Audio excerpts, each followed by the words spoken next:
Buenos días, buenas tardes a todos. Soy Daniel Villegas, director general de LISA Institute, y bienvenidos a esta interesante masterclass con Javier Arroyo, que voy a pasar a presentarle para el que no lo conozca. Esta masterclass se titula Virtual UMINT, crea perfiles e interactúa con fuentes humanas en entornos digitales, organizada por LISA Institute en el contexto del máster de ciberseguridad, ciberinteligencia y ciberdefensa, del que luego hablaremos un poquito. Gracias por acompañarnos en directo en el día de hoy. Llega una masterclass cargadísima de contenido, de ejemplos, de herramientas, de consejos, de errores, de aciertos, que estoy convencido que no os va a dejar indiferente. Nos vais comentando, por favor, cualquier pregunta, cualquier comentario que queráis hacer, cualquier reflexión por el chat. Aquellas que sean más relevantes al final, pues se las plantearemos a Javier para que pueda daros su feedback experto en la materia. Y antes de empezar, deciros también que en la masterclass que hicimos, que esta masterclass tiene relación con la que hicimos la semana pasada con David Ortiz, que está publicada también en YouTube y que complementa lo que va a explicar Javier en el día de hoy, para el que le interese que pueda ir. Para el que no lo conozca, voy a presentar al ponente que nos acompaña hoy, que es Javier Arroyo, analista de ciberinteligencia en la Guardia Civil, especialista en OSINT, SOCMINT y Virtual UMINT. Hablaremos de estas tres disciplinas complementarias a lo largo de la sesión, pero para que sepáis un poquito en qué trabaja Javier, básicamente trabaja como analista en entornos de ciberinteligencia, con experiencia en obtención, correlación de información, contraste de información, análisis de huella digital, elaboración de inteligencia accionable. Y más allá de su experiencia profesional en la Guardia Civil, en este tipo de tareas, es docente y es mentor en el máster profesional de ciberseguridad, ciberinteligencia y ciberdefensa de LISA Institute. Así que, Javier, muchísimas gracias por acompañarnos en el día de hoy. Buenas, muchas gracias, Daniel. Como venía diciendo, esta masterclass es una de las clases que realizamos en abierto de este máster de ciberseguridad, ciberinteligencia y ciberdefensa, con el objetivo de socializar, de hacer más cercano el conocimiento o las habilidades en ciertos temas que consideramos relevantes para aquellas personas que quizás no tenéis el tiempo o los recursos como para hacer un máster de esta índole. Evidentemente el máster está repleto de clases a puerta cerrada, pero algunas de ellas las hacemos a puerta abierta. Los alumnos, como muchos veo conectados en el día de hoy, están obligados a asistir o ver la sesión para poder incorporarla a sus conocimientos y emplear la metodología que aquí se aprende en las misiones, en las mentorías, pero muchos de vosotros que no hacéis el máster, pues bueno, os permite tener estas píldoras de conocimiento a lo largo de cada edición del máster. Para el que no conozca este máster, básicamente está diseñado para profesionalizar a aquellos alumnos que trabajan o que quieren trabajar en el sector de la ciber, da igual el apellido, inteligencia, seguridad o defensa, pero que quieren incorporar capacidades, tanto técnicas como no técnicas, del mundo ciber. Es un máster interactivo, es un máster práctico, es un máster inmersivo, donde separamos a los alumnos por grupos y tienen que resolver misiones reales en contextos simulados y siempre acompañados de mentores, como Javier, que les van asignando retos que tienen que resolver en equipo.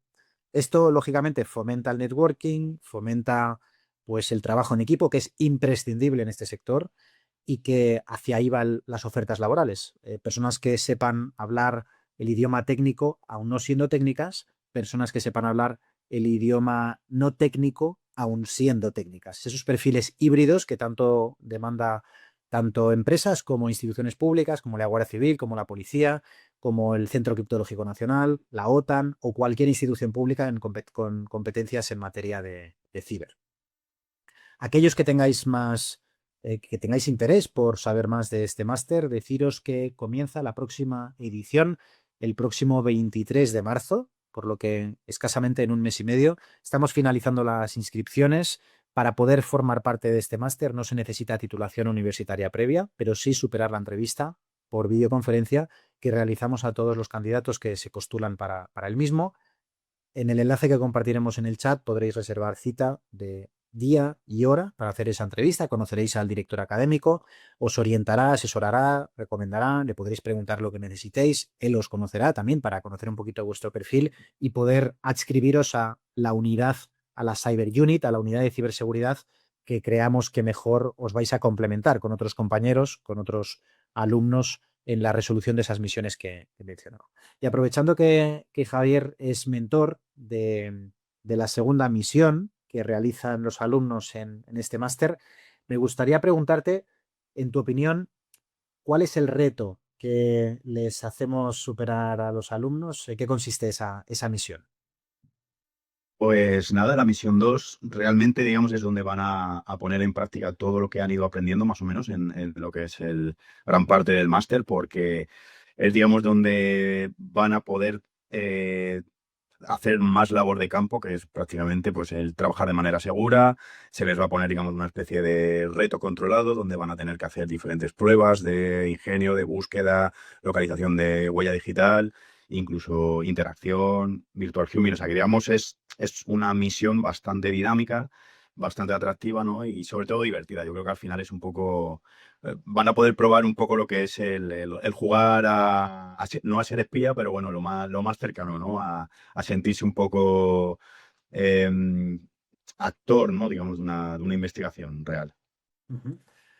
Por complementar lo que explica Javier, básicamente es un contexto profesional donde tendréis que investigar las huellas que os hayan dejado los mentores y aplicando todo lo aprendido en las clases y en las anteriores asignaturas tendréis que ser capaces de estirar del hilo, trabajando en equipo, encontrándoos retos de todo tipo, siguiendo vuestro instinto, vuestra curiosidad, vuestro olfato investigativo, para de forma segura poder investigar, ¿no?, ciertos perfiles, ciertas líneas de investigación, interactuando con fuentes reales, para poder obtener información y con ello poder finalizar una investigación que tanto Javier como David han estado trabajando durante mucho tiempo y que implica incluso el uso de herramientas. Algunas son gratuitas, otras son de pago, pero que tendréis acceso gratuito por el hecho de ser alumnos del ISA Institute, como es el software de Group IB, uno de los principales softwares de ciberinteligencia a nivel internacional, que es el que usa Interpol y muchos organismos policiales, militares y de inteligencia. Es un poquito por hacer boca para los alumnos que en los próximos 20 días pues van a comenzar esa misión, y también para los alumnos de futuras ediciones que sepan un poco qué se van a encontrar en esa segunda misión de ciberinteligencia. Fenomenal. Pues esa era una primera pregunta que quería realizarte. Una segunda pregunta, como hay tantas personas de las que están conectadas que o trabajan o quieren trabajar, de lo que tú tienes la suerte de trabajar, me gustaría preguntarte cómo llegas al ámbito de la ciberinteligencia y qué te hizo especializarte en OSINT, SOCMINT o VirtualOMINT. Pues como bien dices, Daniel, digamos, tengo la suerte de trabajar en esto que me apasiona, pero también he tenido la suerte que generacionalmente he crecido, ¿no? O he empezado el nacimiento de las redes sociales como tal. Al final, digamos, bueno, todo empieza un poco por culpa de mi padre, al final, ¿no? Que es el que compra el ordenador cuando yo soy un poco, digamos, pequeño, adolescente. Entonces, pues bueno, me empieza a picar la curiosidad de pues, lo que es el mundo de Internet. Es cuando empieza a aparecer Internet, ¿no? Las primeras páginas web, los primeros foros, los primeros chats, digamos, online. Y, digamos, es un poco, pues, donde me empiezo a interesar por el tema. Eh, Luego justo, digamos, coincide cuando yo salgo de la academia, cuando en las investigaciones y las operaciones, digamos, que se hacen de cibercrimen, pues empiezan a aparecer cada vez más actores en el mundo de Internet. Ya no es solo el ecosistema físico como tal, sino que se duplica, ¿no? Digamos, está el físico y a la vez el virtual. Entonces, bueno, es un poco cuando empieza a crecer bastante este tipo de unidades y es cuando, digamos, aprovecho yo un poco la inercia, entro en una unidad de cibercrimen, ¿no? De investigación virtual y bueno, pues poco a poco al final, digamos que me voy especializando y más que en mi caso, más que por formación académica, ha sido casi más formación por experiencia, ¿no? Digamos, por ir creciendo a la ¿no? A lo largo de la experiencia de las redes sociales, de cómo han ido evolucionando, cómo han ido apareciendo nuevas redes sociales, nuevas tecnologías. Y es un poco así, digamos, la historia de mi vida. El caso de éxito de Javier, que lo conozco también en detalle, es uno de muchos en los que pues el camino de Sota Caballo Rey, de pasar por una ingeniería, un máster oficial, no sé qué, pues que no se da. En muchas ocasiones los perfiles que están trabajando en el sector, pues las empresas o instituciones les contratan por lo que saben hacer, no por lo que dicen los papeles que saben hacer, ¿no? Y es una tendencia que incluso cada vez más se ve en otros sectores, el de la ciberseguridad, ciberinteligencia y ciberdefensa, sobre todo, ¿no? Y lo digo yo, digamos, como representante de una institución académica, pero la realidad es que el mercado laboral lo que busca, y así es personas que sepan resolver problemas de forma autónoma o prácticamente, sin herramientas. Yo me lo guiso, yo me lo como. Comenta muchas veces Javier Rodríguez lo de búscate la vida, ¿no? Que es lo que se aplica más en inteligencia. Y, y por tanto, aquellos que no tengáis tiempo o recursos para poder formaros, deciros que no es un paso obligatorio. Realmente, si os lo curráis, investigáis de forma autodidacta, cacharreáis, os instaláis herramientas, investigáis por vuestra cuenta, asistís a charlas como esta, pues lógicamente tendréis unas capacidades que quizás otros candidatos, por mucha formación que puedan acreditar, no tengan. ¿Qué supone la formación? O en este caso el máster de ciberseguridad, ciberdefensa. Pues básicamente es un atajo. Es un atajo porque concentramos toda la formación muy práctica, muy interactiva, con profesores como Javier y otros también, todos profesionales del sector, que os permiten ahorrar tiempo, quizás ahorrar dinero, sobre todo ahorrar errores y que pueda ser un atajo a ese escenario, ¿no? De destino de ser expertos en o ser profesionales de. Es un atajo, pero no es imprescindible. Y siempre me gusta hacer énfasis porque para muchos que no tienen esa opción de hacer un máster, pues lógicamente no tienen por qué descartar trabajar de algo como te ha pasado a ti, Javier, y que creo que le puedes servir e inspirar a muchos de los que nos escuchan. Sí. Se- sí, Aún así, Daniel, no, bueno, digamos que la formación sí que ha venido luego, además de la experiencia que vas teniendo, digamos, por el día a día. Es verdad que esto es o sea, OSINT al final no es una ciencia pura como tal, ¿vale? No hay un libro, digamos, que te enseñe lo que es OSINT, pero sí que es muy necesario, primero, más que la formación inicial, es formación periódica, porque todos vemos cómo evoluciona el mundo de Internet, ¿no? Y el mundo de redes sociales y demás. Y luego es también formación y estar encima, obviamente. De nada te sirve, digamos, hacer un curso si luego no vuelves a tocar, digamos, un perfil de Facebook o de cualquier red social en un año y medio, ¿no? Esto es como todo, al final se acaba un poco olvidando. Entonces, es, digamos, un poco la mezcla que luego yo he tenido también, que es formación interna, formación por mi cuenta, pero sobre todo es todos los días, esto es un poco como un gimnasio, ¿no? Todos los días un poco, todos los días un poco, todos los días un poco.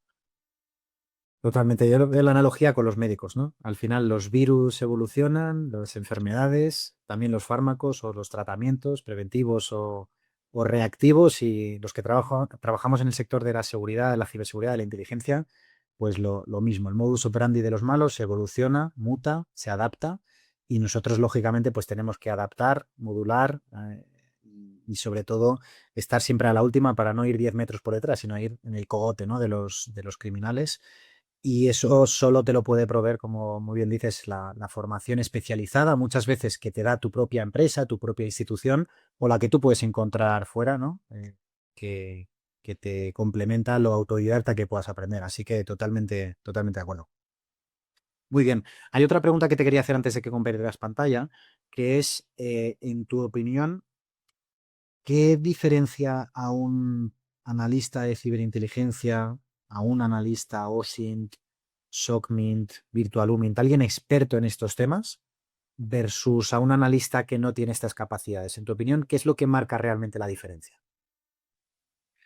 Pues a ver, marca sobre todo la diferencia de ser un buen analista profesional, el ser una persona un poco viva, por así decirlo, ¿no? O sea, de nada sirve que digas, ¿no? He encontrado tal información en Internet si no eres capaz de interpretarla y si no eres capaz de verlo desde otra perspectiva, ¿no? Digamos que donde ve una persona una publicación, tú puedas ver una red o puedas ver no sé, algo que puedas descifrar, ¿no? Que te pueda llevar más allá. Y es muchas veces lo que digamos que trato de hablar muchas veces en este tipo de ponencias, es decir, oye, no solo vale con mirar, también hay que analizar y es lo que te da al final ese salto de calidad, el poder interpretar de otra manera, ¿no? El ir un paso más allá. Y eso muchas veces no te lo da tampoco la formación ni te lo da, es simplemente eso, el ser un poco, estar vivo, ¿no? Es decir, no me quedo atrás, no me atenazo, digamos, siempre hacia adelante, ¿no? Siempre, no voy a decir agresivo, pero nunca tener miedo, ¿no? En este mundo. Entendido. Y de todos los aprendizajes, aciertos, errores que puedes haber tenido a lo largo de tu carrera, ¿cuál te ha resultado más valioso a la hora de llevar a cabo tu trabajo de analista de inteligencia o ciberinteligencia? Mm, Pues yo te diría que lo que es la formación que he podido recibir o de que me he podido interesar, sobre todo de virtual humming, porque digamos que buscar algo que está publicado en Internet, no voy a decir que sea fácil, pero bueno, que es relativamente sencillo teniendo simplemente un dispositivo, un ordenador, por ejemplo, ¿no? Virtual humming, digamos que necesitas algo más, ¿no? Porque ahí ya sí que mezclamos conocimientos tecnológicos con conocimientos un poco psicológicos y herramientas, digamos, que se aplica directamente hacia personas, ¿no? Hacia relaciones personales, ¿no? Entonces digamos, es como el juego completo ya. Ahí tocamos ya todo, ¿no? Yo quiero introducirme en tal lugar, pues tienes que ver un poco, tienes que analizar, obviamente, hacer un análisis previo de la huella digital y posteriormente cómo conseguir introducirte, ¿verdad? Y mantenerte y no cometer errores. O los errores que cometas que puedan servir también para abrirte nuevas puertas, que también eso suele ocurrir. O sea, que digamos que Vale, sería virtual humming como tal. muy bien. Aunque lo va a comentar ahora Javier, para que tengáis un marco conceptual, estamos usando muchas siglas, muchos palabras, muchos conceptos. Javier explicará, ¿no?, qué es cada cosa, ¿no?, al principio y dónde empieza y dónde acaba, para que tengáis ese contexto. Pero básicamente, aquellos que queráis saber más de estas disciplinas, más allá del propio máster, que es el programa formativo donde se ven más en profundidad todo lo que tenga que ver con lo ciber, inteligencia, defensa o ciberseguridad, deciros que en LISA tenemos de cada una de estas disciplinas varios cursos. Tenemos el curso experto en OSINT, tenemos el curso avanzado de SOCMINT, el curso de experto en SOCMINT nivel 2, tenemos un bootcamp específico de UMINT y de Virtual UMINT, totalmente práctico, con una semana presencial, donde convivís, donde vienen instructores del CNI y de otras instituciones como el CIFAS, como la Comisaría General de Información de la Policía Nacional, la Guardia Civil, vienen personal también de la OTAN, de departamentos de inteligencia del sector privado, para formaros e instruiros en UMINT el primer mes y medio y en Virtual UMINT el segundo mes y medio, ¿vale? Para que también tengáis un poco, aquellos que no queráis hacer el máster, pero queráis profundizar en alguno de esos temas, deciros que hay alternativas al máster, que todas están publicadas en la página web y con inscripciones abiertas por si alguno quiere profundizar. Perfecto, pues dicho esto, por mi parte, Javier, si te parece, podemos compartir pantalla y te confirmo que se vea todo bien. Aquellos que tengáis preguntas, por favor, reflexiones, valoramos muchísimo la participación. Los que sois alumnos del máster, lógicamente estáis obligados a comentar, a preguntar y, por favor, a participar, a reflexionar en abierto para que el resto de asistentes también, pues, se haga eco de vuestros comentarios.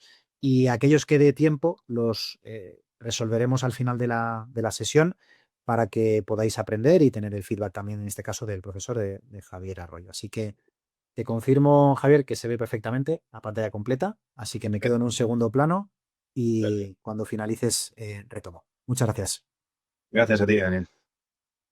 Pues nada, de nuevo, bienvenidos. Muchas gracias. Vamos a estar hablando pues, durante esta sesión de de las peculiaridades, ¿no?, de Virtual Humming, de cómo trabajar Virtual Humming desde el inicio de creación de avatares digitales, ¿vale? Para operar. Y luego, pues las plataformas digamos, de mensajería más influyentes que existen ahora mismo, un poco de repaso y sobre todo interesante lo que es la interacción que vamos a hacer con este tipo de avatares dentro de diferentes ecosistemas, diferentes grupos, ¿de acuerdo? Para definir un poco los objetivos iniciales, ¿qué es lo que vamos a ver en general, ¿no? Pues comprender esto, el potencial de Virtual Humming, vamos a diseñar los avatares digitales operativos, interacción con fuentes humanas y lo que hablamos, conocer las plataformas. Eh, ¿Qué es realmente Virtual Humming, no? ¿Qué potencial tiene Virtual Humming? Pues bueno, entre muchas otras cosas, nos va a permitir, primeramente, pues acceder a información que normalmente no está publicada, no está en abierto, ¿vale? Pues ya sea foros de dark web, canales de Telegram, sean extremistas, de cibercrimen, grupos de cibercrimen, ya no solo en Telegram, en cualquier red social o ecosistema, ¿vale? De mensajería, donde normalmente solo se accede por invitación, o bien porque tengamos el enlace o porque alguien nos agrega por agregación, ¿vale? Es la única manera que vamos a tener para acceder. Con Virtual Humming también vamos a poder, dentro de sus grupos y de otros ecosistemas, detectar intenciones, motivaciones, dinámicas, roles, administradores, si alguien actúa por dinero, si alguien actúa por ego, ¿no? Vamos a poder verlo y detectar todos esos campos, ¿vale?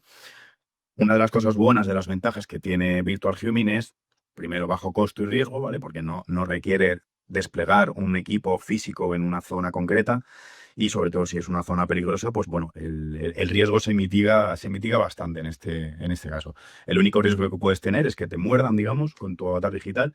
En este caso, pues bueno, se puede quedar algo sensible el ecosistema, pero es tan fácil como volver a crear otro avatar y volver al inicio. Otra ventaja que tiene Virtual Humming es que, digamos, reduce muchas barreras geográficas, ¿no? Desde una oficina, desde un ordenador de casa en Madrid, puedo estar hablando con una comunidad que se encuentra repartida por diferentes países, ¿no? En Singapur, sea, ¿no? En Estados Unidos. Entonces, pues bueno, es una de las ventajas que también tiene el acceso global, como tal tiene Internet, pues en este caso, igual, ¿no? Podemos aplicar Virtual Humming reduciendo barreras geográficas. Y donde vamos a también aplicar Virtual Humming es en contrainteligencia, ¿no? En muchos de estos ecosistemas, ya os digo, como al final nos exponemos, van a intentar muchas veces vulnerarnos o sacarnos cierto tipo de información. Entonces, pues bueno, sabiendo técnicas de Virtual Humming, vamos a poder detectar esos ataques, ¿vale? De ingeniería social y detectar, pues, actores maliciosos o adversarios, ¿vale? Para pues, que intenten, o bien que estén trabajando la misma operación, o que nos intenten doxear o sacar del ecosistema, ¿de acuerdo?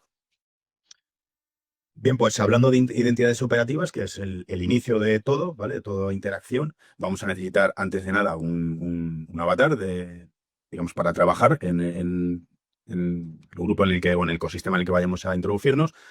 Vamos a hablar de dos tipos de identidades, ¿de acuerdo? Observación e interacción. Como su nombre indica, pues observación es un poco cuando inicia Internet, por así decirlo, cuando inicia las redes sociales. ¿Qué es lo que nos encontrábamos? Pues perfiles en abierto, comunidades que eran accesibles sin ningún tipo de solicitud, ni invitación, ni nada, metadatos eran visibles, y digamos que la gente en general, hiciera bien o hiciera mal, o publicara cosas personales suyas, no era consciente, ¿no? Digamos, de esa exposición que estaban haciendo. Entonces, pues bueno, era fácil, digamos, con cuentas de este tipo, ¿no? De nivel cero o nivel uno, acceder a ese tipo de información, el OSINT puro y duro de toda la vida, ¿no? Con una cuenta a nivel cero, que digamos es la cuenta desechable de toda la vida, que es un acceso puntual, ¿vale? Para superar una barrera física, una barrera virtual, una barrera básica, como puede ser acceder a un repositorio de Google Drive, por ejemplo, que simplemente te pide tener una cuenta de Gmail, ¿vale? Para entrar, pues, o un poquito más elaborado, que sería un perfil de observación pasiva, que es una cuenta de Facebook o una cuenta de Instagram, por ejemplo, pero que simplemente la vamos a crear sin ningún tipo de vida, sin ningún tipo de interacción, puesto que es solo para entrar en diferentes comunidades y simplemente observar, porque no piden nada más. Hoy en día, pues, hombre, un nivel 1, por ejemplo, se podría aplicar a X, por ejemplo, a Twitter para seguimiento de hilos, pero para algo más o para interacción con fuentes virtuales o comunidades, pues no llegamos, nos quedamos cortos. Ahí vamos a necesitar el siguiente paso, ¿vale? Que serían las cuentas o identidades ya preparadas para la interacción. ¿Por qué? Porque aquí ya vamos a necesitar acceder a perfiles privados, ¿vale? Normalmente ya la gente pues está poniendo toda la información, suele ponerla más en privado, es más común encontrarse en los perfiles en privado. El acceso a las comunidades, el acceso a los grupos, a diferentes plataformas, ya sea Telegram o Discord, etcétera, pues siempre van a requerir una invitación, o bien que la solicites tú, o que te la envíen por algún medio, o que alguien te agregue directamente, ¿no? Para conseguir que te agreguen o para conseguir ese tipo de invitaciones, pues vas a necesitar algo de confianza. O sea, nadie te la va a enviar si nadie te conoce. Vas a tener que tener una mínima confianza en un ecosistema para que cuenten contigo, ¿no? Por así decir. Y luego, para acceder en muchas de ellas, también vas a tener que pasar algún tipo de verificación de seguridad, que puede ser de muchos estilos, pero siempre a lo mejor, pues, verifícate y dime tú, ¿no? Responde una serie de preguntas, etcétera. Entonces, pues bueno, hay que estar, ¿no? Dentro. Em, Obviamente, para este tipo de comunidades o para este tipo de interacción ya vamos a necesitar el nivel 2, que es el nivel más alto dentro de lo que es las identidades, que sería el avatar digital operativo, ¿vale? Va a encajar pues en escenarios donde se exija presencia, se exija movimiento humano, ¿vale? Que no valga simplemente con estar. Hace falta interacción. La problemática, obviamente, es la exposición. Te vas a exponer como analista, ¿vale? Como persona virtual, te vas a exponer. Todos los errores que cometas, pues te van a ir directamente al avatar digital. Y luego el coste humano. Obviamente, para hacer todo esto no vale con entrar y solo verlo como si fuera el periódico. Lo miro una hora por las mañanas y ya está, ¿no? Tiene un coste humano que conlleva él, ya no solo el estar dentro de una comunidad, sino simplemente el mantenimiento de este avatar, que es el publicar, el tenerlo bien mantenido. Es un coste humano, eso es tiempo, en muchos casos y hasta dinero, ¿no? Si es necesario. Pero bueno, nos va a servir pues para eso, para tener presencia, ¿no? En comunidades digitales, un grupo de Telegram, por ejemplo, donde se pida pues el interactuar, un grupo de Discord. Y yo siempre lo digo, ¿no? Siempre que esté diseñado con una coherencia interna y que puedas mantenerlo, al final es poder entrar, ya no solo el poder entrar, sino poder mantenerlo, es el fin o la meta de un avatar digital operativo. Luego ya, que salga bien o que salga mal, nadie te asegura tampoco que porque tengas un avatar digital puedas extraer toda la información posible, ¿no? Porque siempre, bueno, también aquí entra parte la suerte, ¿no? Pero sí que abre muchas puertas. Si puedes mantenerte, si puedes entrar a los sitios y puedes mantenerte dentro de ellos sin llamar la atención, tienes mucha parte ya, camino ya hecho, ¿vale? ¿Cómo vamos o cómo se estructura un avatar digital operativo? Lo primero, vamos a aparecer usuarios reales. ¿Y cómo conseguimos eso? Con una historia mínima creíble. Antes de nada, vamos a hacer una especie de biodata, ¿no? Vamos, antes de crear cuentas siquiera, vamos a ver cómo nos llamamos, qué edad vamos a tener, dónde vamos a posicionarnos, etcétera, ¿vale? Eh, Vamos a necesitar cuentas consolidadas para trabajar el avatar digital. Vamos a necesitar cuentas de correo, cuentas de redes sociales y eso, consolidadas, o sea, que no sean nuevas ni que puedan tener riesgo de que puedan desaparecer por un mal uso de ellas, ¿vale? Contenido personalizado, obviamente vamos a tener que parecer personas reales, por lo tanto vamos a tener que editar nuestro propio contenido. La red de contactos igual, muy importante, luego lo veremos. Y hablando un poco, pues lo del coste humano es, al final, tener unos hábitos, unas rutinas digitales como si fuéramos una persona real y correcta, ¿no? Un usuario normal. ¿Cómo vamos a hacer nuestro biodata? El inicio, digamos. Si tenemos, esto parece una tontería, pero haciendo una buena biodata, ganamos mucho también, ¿eh? Al final el biodata tiene que ser una vida coherente. No tiene que ser tampoco una vida de Hollywood, ni tiene que ser una vida tampoco demasiado, ¿cómo deciros?, de influencer, ¿no? Al final es una identidad básica, hay que elegir un rango de edad, ¿vale? Dependiendo del ecosistema o la amenaza o lo que queramos hacer para Virtual Human, pues elegiremos un rango de edad, una ocupación y un estilo de vida simple. Al final es pasar desapercibido, por así decir, ser una persona gris, ¿no? A la hora de elegir localizaciones, yo siempre lo digo, no hay que elegir tampoco ubicaciones muy pequeñas, ¿vale? Sino ciudades grandes y sobre todo ciudades compatibles, ciudades que opinemos. Quiere decir, si yo nunca he estado en un pueblo, pues, ¿no? Por una ciudad en Murcia, por ejemplo, no voy a poner que he nacido en Murcia, porque si por lo que sea algún objetivo mío o una persona interactuando con ella me pregunta por algo de Murcia, no voy a poder saber defenderlo. Sin embargo, si yo, por ejemplo, que he vivido en Móstoles o que he nacido en Madrid, pues si conozco esas zonas, sí que las puedo utilizar, ¿vale? Porque son ubicaciones amplias que a la hora de contrastar se pueden hacer, pero bueno, es más ambiguo todo y voy a poder utilizarlo primero para romper el hielo o para defenderme, ¿vale? Esto pasa lo mismo con las habilidades. Vamos a buscar habilidades comunes, o sea, tampoco hace falta unas habilidades extra, ¿no? Que tampoco se extralimiten, ¿no? Que sean sobrehumanas, ¿no? Y vamos a hacerlas defendibles y sobre todo habilidades que nosotros podamos manejar. Si yo juego al fútbol, como podéis ver, pues voy a intentar poner que mi hobby en mi avatar digital sea el fútbol, porque es que me puede servir para romper el hielo o me puede servir incluso para defenderme por algún tipo. Si yo pongo que a mí me gusta, me lo invento, la costura y yo en la vida cogí una aguja, si alguien me pregunta, me va a pillar. Y entonces ahí es donde, digamos que es por donde se caen al final los avatares digitales, por puntos de fricción muy pequeños, ¿vale? Y muy tontos, es la palabra. Entonces, pues bueno, cuanto más conservadora, cuanto menos datos demos y cuanto más controlemos esos datos que tengamos que poner, mejor, ¿vale? El criterio, lo que hablamos, tiene que ser coherente. O sea, también si yo, mi avatar va a ser, digamos, una persona de un rango de edad 18 20 años, pues tendré que tener también una rutina digital de una persona de 18 20 años. Normalmente, pues una persona de 18 20 años que puede utilizar redes sociales por las noches, a lo mejor cuando ha terminado de trabajar o cuando ha terminado de estudiar, pues obviamente nosotros no vamos a estar publicando a las 8 de la mañana, a las 9 de la mañana y luego por la noche no hacemos nada. Entonces, pues bueno, un poco de coherencia en ese aspecto. Pasa lo mismo con los intereses.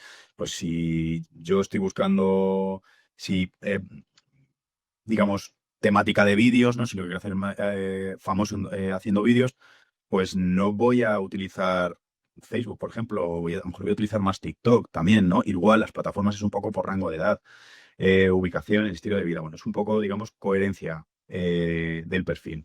Y luego sí que tener en cuenta, volviendo un poco a lo anterior, la exposición. No poner lugares muy concretos, no poner rutinas muy rígidas, o sea, no publicar solo de lunes a viernes de 8 a 2, ¿vale? Utilizar fines de semana, utilizar vacaciones. Tampoco siempre el mismo patrón de publicación.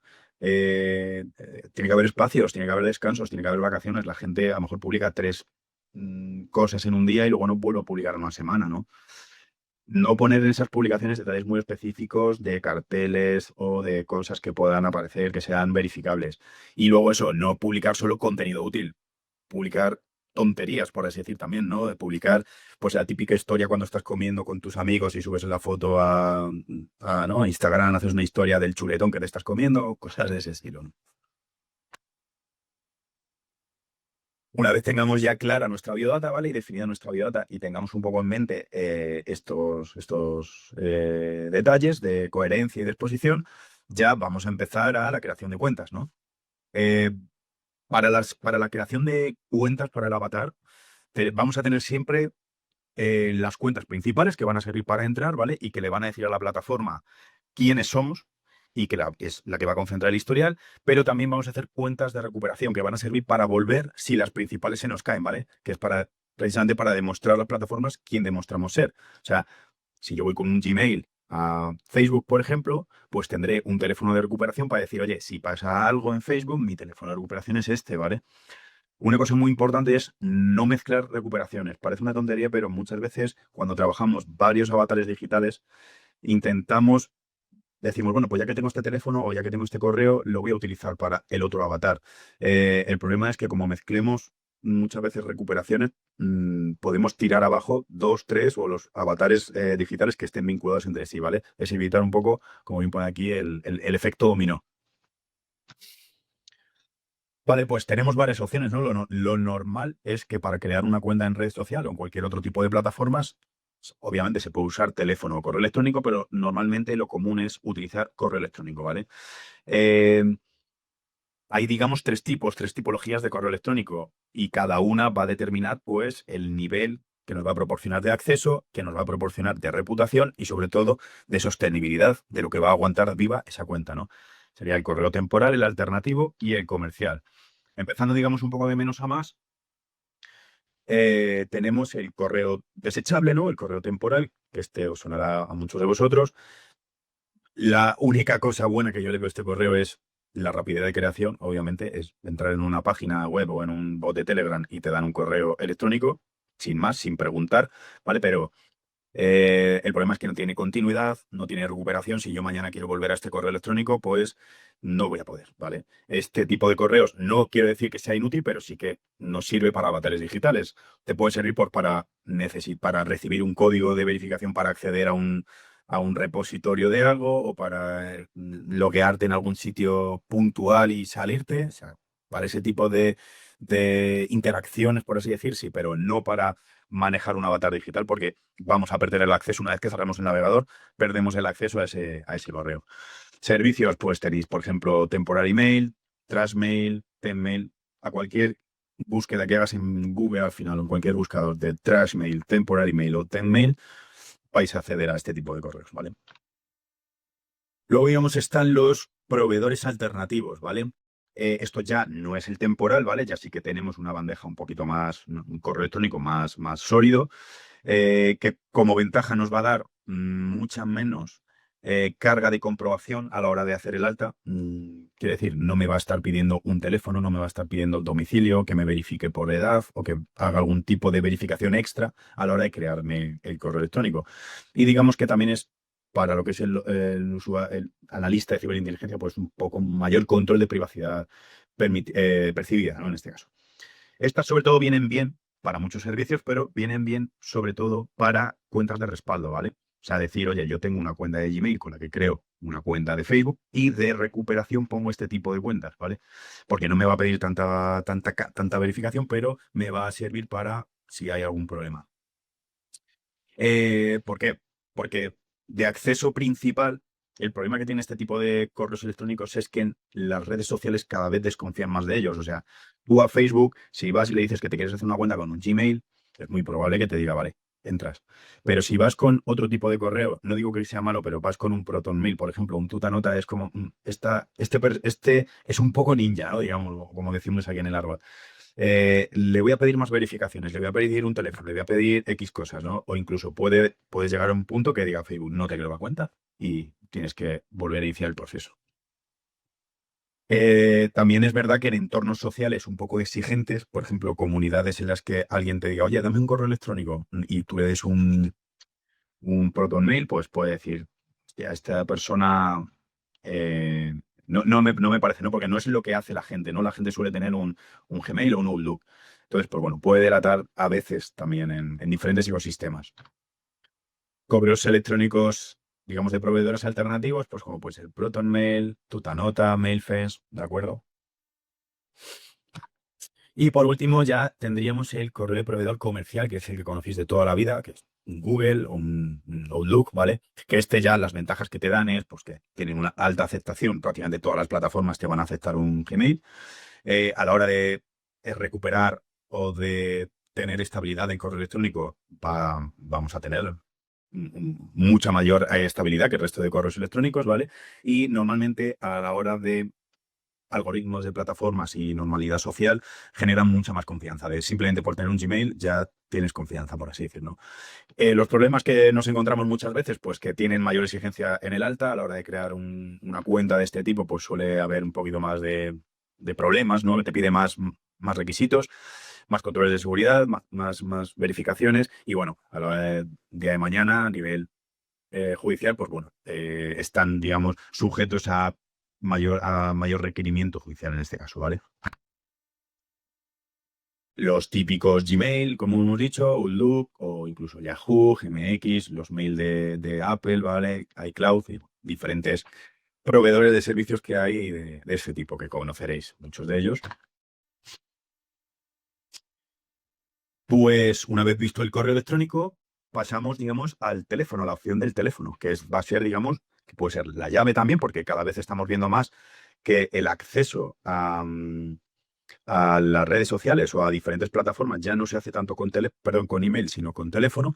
Entonces, pues ya también está sirviendo como llave, pero sobre todo como ancla de recuperación de necesito recibir un código o necesito acceder a esta cuenta, pues está ahí, ¿vale? Igual tenemos tres opciones, desechable, virtual o una tarjeta SIM de toda la vida. De menos a más, ventajas e inconvenientes, pues bueno, público desechable, hablo lo mismo, este no va a servir para mucho más que recibir un código para pasar una barrera corta o pequeña, ¿vale? sin más, recibir un mensaje para que te den un acceso a algo, ¿vale? Sí es verdad que el uso es inmediato porque hay muchísimas páginas web que ofrecen este tipo de teléfonos. La desvinculación es rápida porque una vez que lo recibes te vas y ya está. El problema, la trazabilidad de los observadores. Este tipo de números se publican en páginas web donde todo el mundo tiene acceso y puede ver qué código ha recibido y dónde.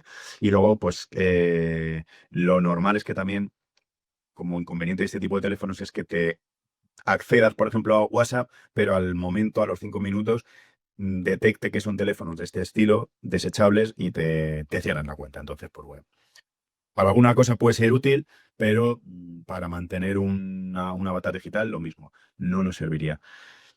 Plataformas que existen, pues hay muchas igual. Ten Phone Number, Free Phone Number, y es, pues, como podéis ver en la captura de abajo, te dan un número de un país y donde todo el mundo ve qué código recibes y listo. Número virtual. Aquí ya, digamos, pasamos un poquito más, ¿vale? Un escalón más, pero las ventajas que nos va a dar va a ser igual, rapidez de creación. En este caso tampoco no vamos a necesitar un dispositivo, un móvil, ¿vale? Donde tengamos que meter una tarjeta SIM para recibir el código. Y lo bueno es que vamos a poder elegir país, vamos a poder elegir para qué plataforma exclusiva la queremos. Y una vez que, pues, recibamos el código, ya podemos tener acceso a ese tipo de plataforma. Problemas y, sobre todo, el más importante, que no tiene continuidad, ¿vale? Y no tiene recuperación. Es decir, si yo utilizo un número virtual de un solo uso para recibir un mensaje, lo recibo una vez y ya está. Si quiero volver a recuperar un código en ese teléfono, no hay manera, ¿vale? Eh, es por ello, pues, por lo que hay que tener un poco de cuidado, que sepáis que como recuperación no nos puede valer. Este tipo de números es verdad que cada vez se están detectando más los patrones, ¿vale? Y los algoritmos de Telegram, los algoritmos de redes sociales, pues los tienen ya un poquito controlados. Y hay veces que intentas generar códigos con este tipo de números y te echa para atrás, por así decirlo, ¿vale? Y el problema es el reutilizado también. El número que te dan a ti, obviamente, tú cuando usas el código, ese número desaparece, pero no quiere decir que no se lo puedan dar a otra persona y que te pueda levantar una cuenta que hayas tú creado. Entonces, pues bueno, igual, tratarlo pues para lo que vosotros creáis que es conveniente. Estos son los, los servicios así más interesantes. SMS Man, yo he utilizado varios y la verdad que funcionan todos muy bien y son muy similares, ¿vale? Hero SMS, Online SIM, 5SIM. Eliges el país, eliges para qué plataforma quieres, te dan el teléfono, lo pones en la plataforma, recibes el código y una vez que recibes el código, desaparece. Pero estás vinculado o verificado, ¿vale? Y por último, tenemos la tarjeta clásica SIM o eSIM, que se están poniendo ahora más de moda, pero que al final el funcionamiento es lo mismo. Que esta, pues bueno, para avatares digitales operativos, yo recomendaría tener mínimo una de ellas, ¿vale?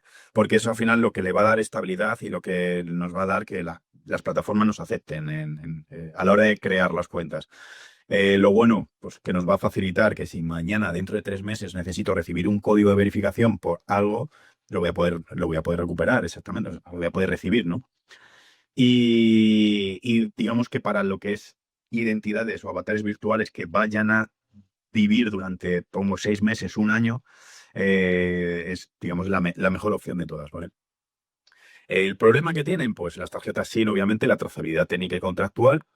Es decir, en España es obligatorio dar la identidad, dar el DNI para comprar una tarjeta SIM. Entonces, pues bueno, que lo sepáis, que existe ese problema, que la SIM va a estar a vuestro nombre real. Obviamente tiene un mantenimiento con coste, quiere decir, si no quieres perder el teléfono, tienes que estar recargándolo periódicamente. No sé si las compañías te caducan la tarjeta o sea, si no la recargas en 3 meses, cosas así, o en 2 meses, dependiendo de la compañía, me imagino. Y luego, pues bueno, requerirá un dispositivo compatible. Hoy en día, pues bueno, todos los móviles son libres, pero que tendrás que tener la tarjeta metida. Y si trabajas multi-avatar, pues bueno, tendrás que ir jugando ahí con las tarjetas si no tiene doble SIM, obviamente. Compañías, pues bueno, no voy a hacer tampoco spoiler de muchas de ellas, pero bueno, sabéis todos cuáles son las compañías más influyentes de telefonía en España, ¿no? Cuando hablo de España también puedo decir del extranjero, o sea, nadie quita que pueda comprarse una tarjeta en otro país extranjero si se va de viaje o, ¿vale? Y a lo mejor no tiene tanta carga de verificación a la hora de comprarlas. Hay países en los que una tarjeta así la puedes comprar con una caja de chicles, pero bueno, el que sepáis que aquí en España sí que tenemos ese no inconveniente, pero bueno, esa solicitud, ese requerimiento, ¿de acuerdo? Vale, una vez que ya tenemos nuestras cuentas creadas de correo electrónico, nuestras cuentas de teléfono y demás para crear redes sociales, vamos a hacer un inventario de cuentas. El inventario de cuentas, tanto para redes sociales como para resto de aplicaciones, pues va a ser eso, el conjunto de entidades que vamos a ir creando y que tienen que poder nacer, poder mantenerse, poder trabajar y si el día de mañana las tengo que quitar, o bien de manera temporal o definitiva, pues que igual que se puedan retirar sin ningún tipo de problema, ¿vale?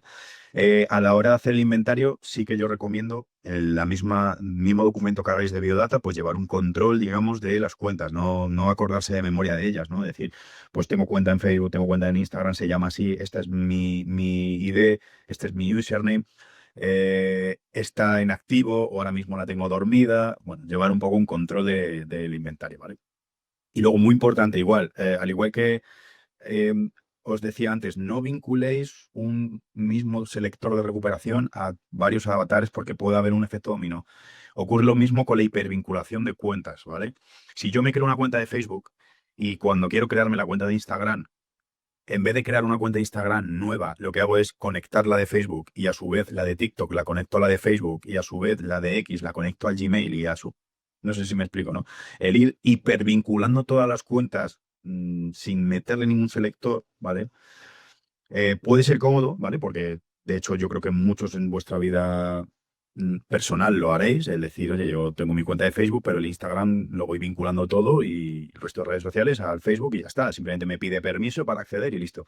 El problema es que si en un avatar digital se nos cae la cuenta de Facebook inicial, se nos va a caer el resto, entonces, pues bueno, es un poco cuidaros la hipervinculación de cuentas, aunque sea cómodo, no os la recomiendo. Al final es evitar un poco esto.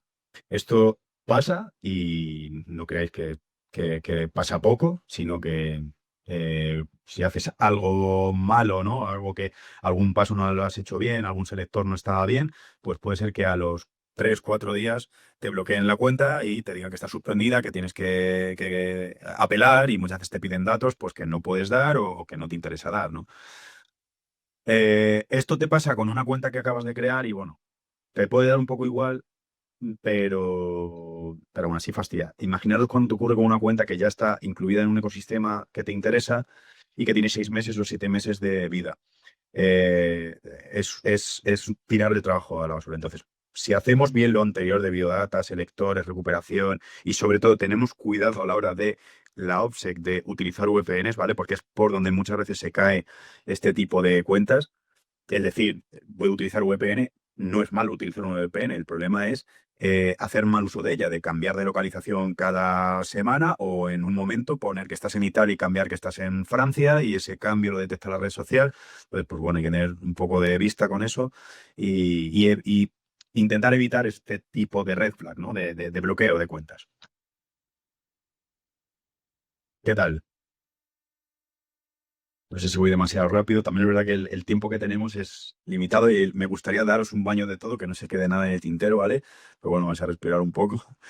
Muy bien, es una De pausa para sacar momento, Javier, esto. yo creo que la velocidad es buena porque tengas un feedback.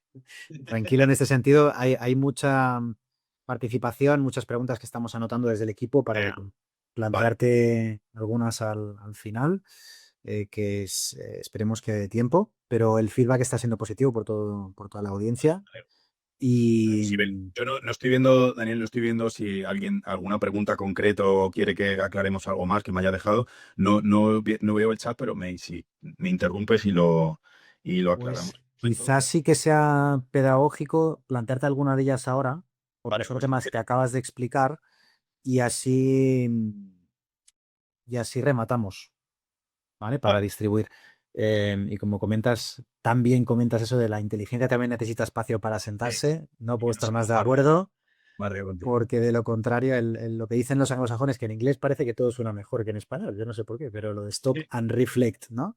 De Exactamente. parar y pensar, a veces siempre viene bien, o sea que muy buen apunte. Hay algunas preguntas a colación de lo que has comentado. Jordi Pineo, por ejemplo, alumno de Lisa, pregunta: ¿qué idiomas y en qué orden consideras que son vitales para la interacción en esas comunidades a nivel 2? Si la IA,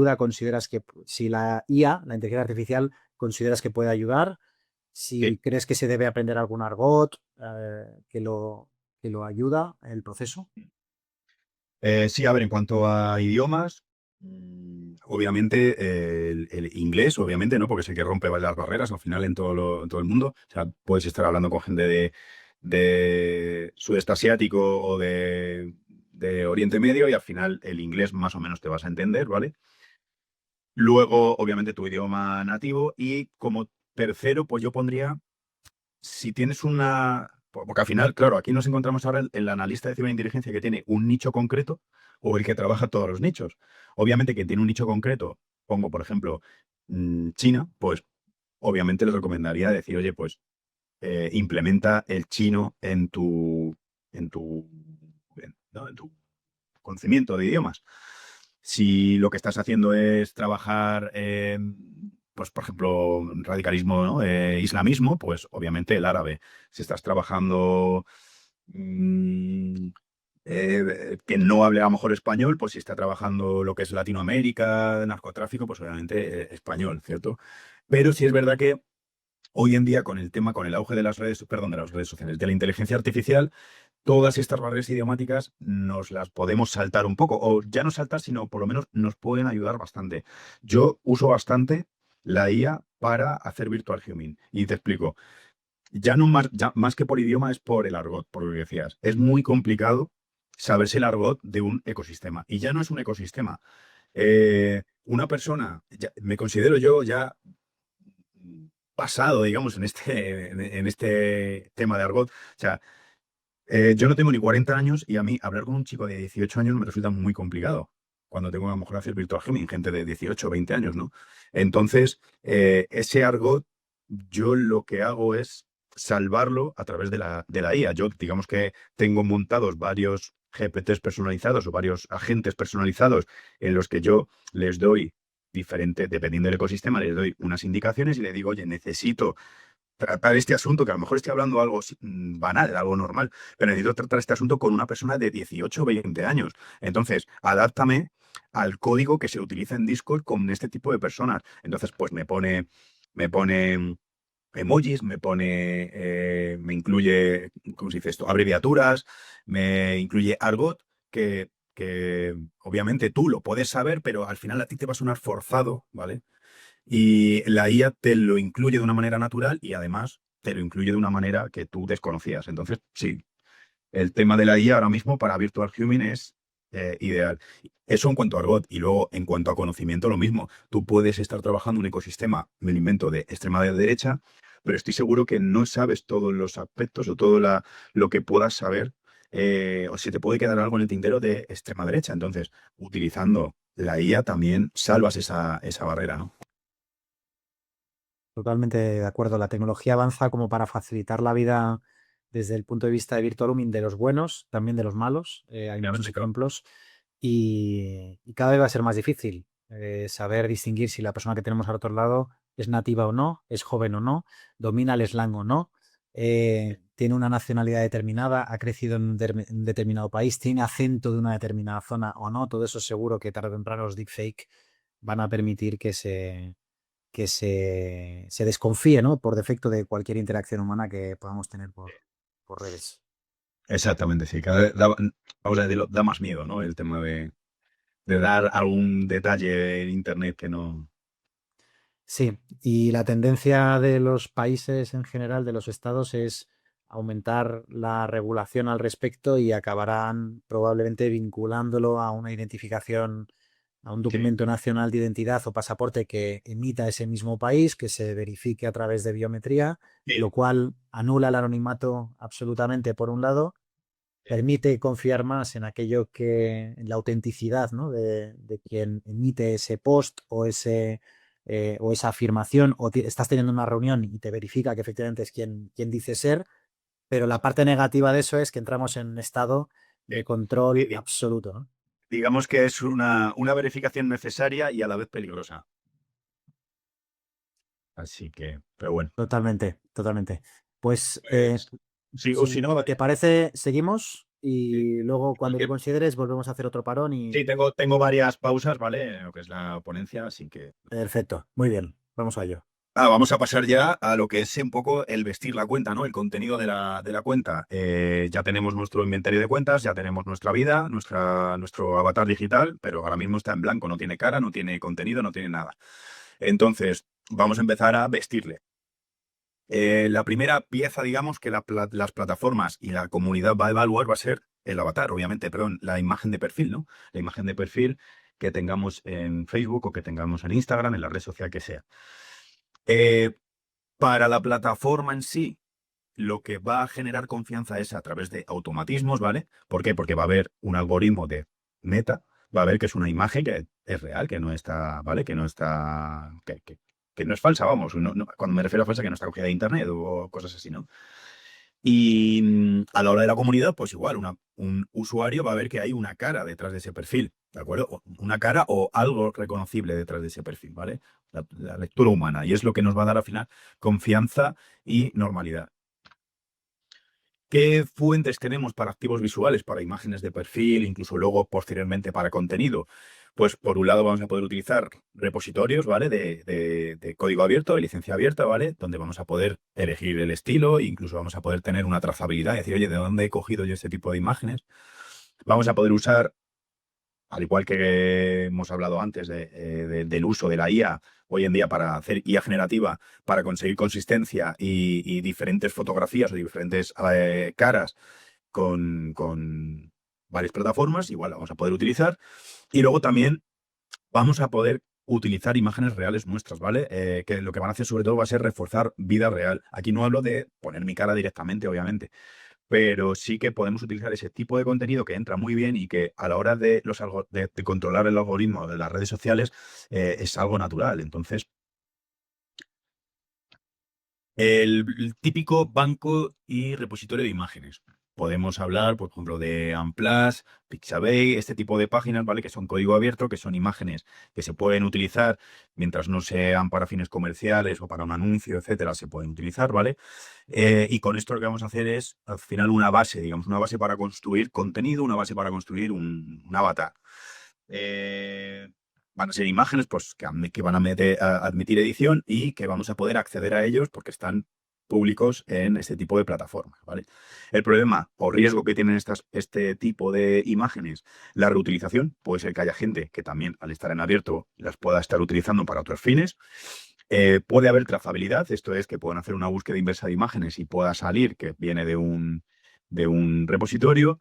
Y luego, pues la dependencia, que si yo cojo un álbum y voy publicando ese tipo de fotos y mañana lo cierran, pues pierdo ¿vale? Y lo cierro el autor, pues pierdo el control, ¿vale? Eh, Como bien vemos, los bancos de imágenes al final funcionan muy bien cuando se usan eso como material de apoyo, ¿vale? Se pueden utilizar como avatar, pero sobre todo es como material de apoyo. A la hora de crear publicaciones, las podemos editar y quedan bastante bien, ¿vale? Activos generados por IA. Igual el objetivo, pues, es hacer una cara o conseguir hacer una cara con algún tipo de IA, la que más nos guste y que tenga, que no tenga muchos sesgos, ¿no? Que te permita crear caras y más o menos reales, ¿vale? No hacer caras increíbles, sino caras de personas que digas, esta es una persona normal y corriente. O sea, con esto me refiero a que no quiero ni crear a la persona más guapa del mundo, pero tampoco al más feo del mundo, porque cantan por lo mismo. Entonces, caras normales, ¿vale? Siempre personas grises. Problemas que tiene la IA, si alguna vez habéis intentado hacer generación de imágenes en IA, deformidades, artefactos raros que meten, repetición del mismo patrón cada vez que quieres hacer una imagen, te coge del anterior, ¿vale? Y que al final queda un poco como de revista, como de un poco plástico, ¿no? Pero bueno, si somos capaces de hacer un buen prom y si no tenemos prisa, o sea, no decir me conformo con el primer resultado que me da la IA, sino que intento ir mejorando y el prom y hago 1000 pruebas hasta que cojo 3 o 4 o 5 imágenes que me valgan, perfecto, ¿vale?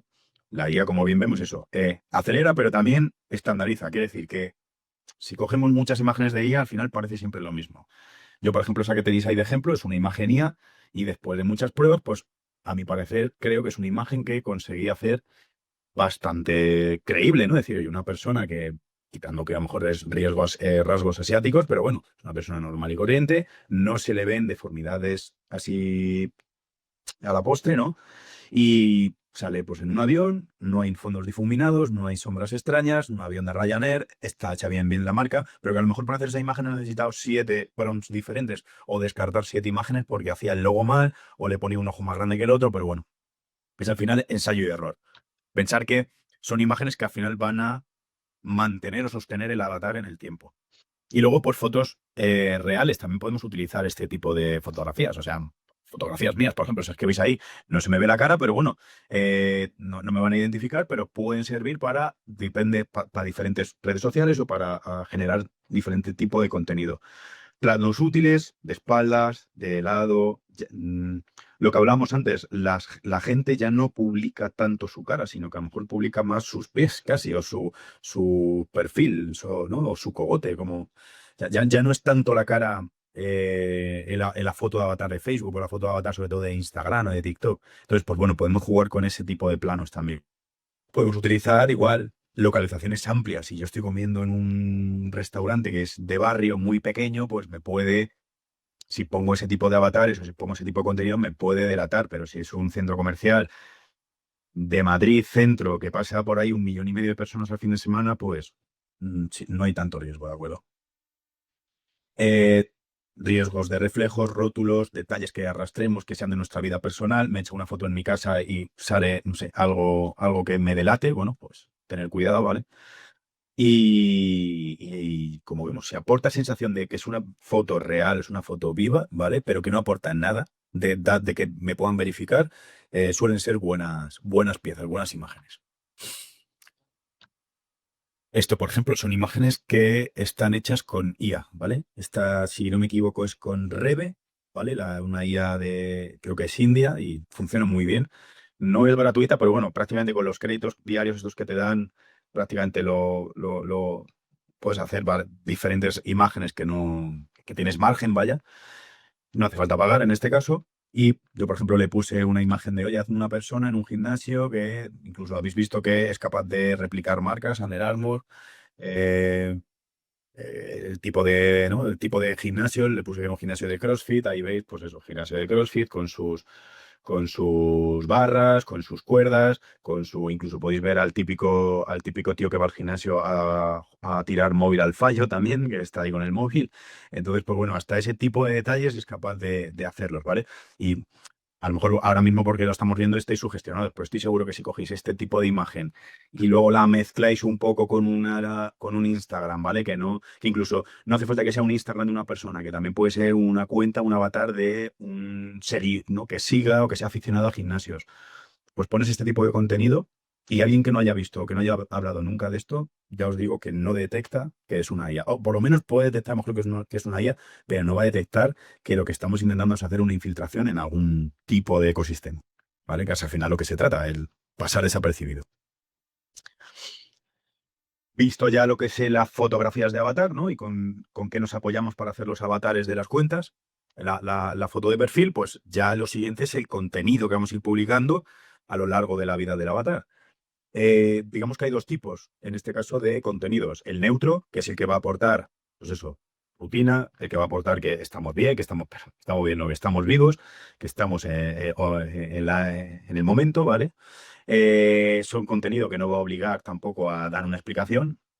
Un contenido de un filete, pues comiendo un día, pues no da explicación nada más. A no ser que alguien quiera preguntarte por el filete, ¿no? Pero algo, la típica foto que hace la gente al cielo, que se ven nubes, pues no dice nada más, ¿vale?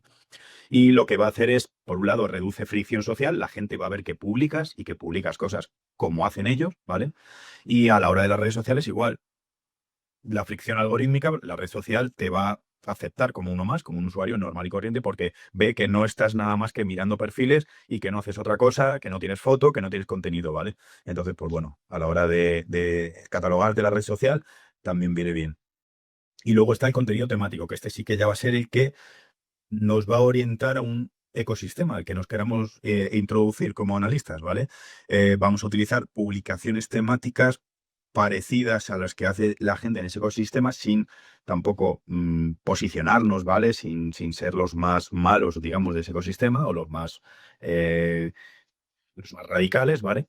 Y vamos a utilizar, pues eso, códigos culturales de del ecosistema o del nicho en el que nos vayamos a introducir. Cada nicho tiene su forma de publicarse, su forma de expresarse, bien porque hay emojis, bien porque hay hashtags, lo que sea, ¿no? Bien porque hay argot, pues bueno, pues vamos a utilizar ese contenido temático ya para irnos orientándonos a lo que es la interacción, la introducción a ese tipo de ecosistemas.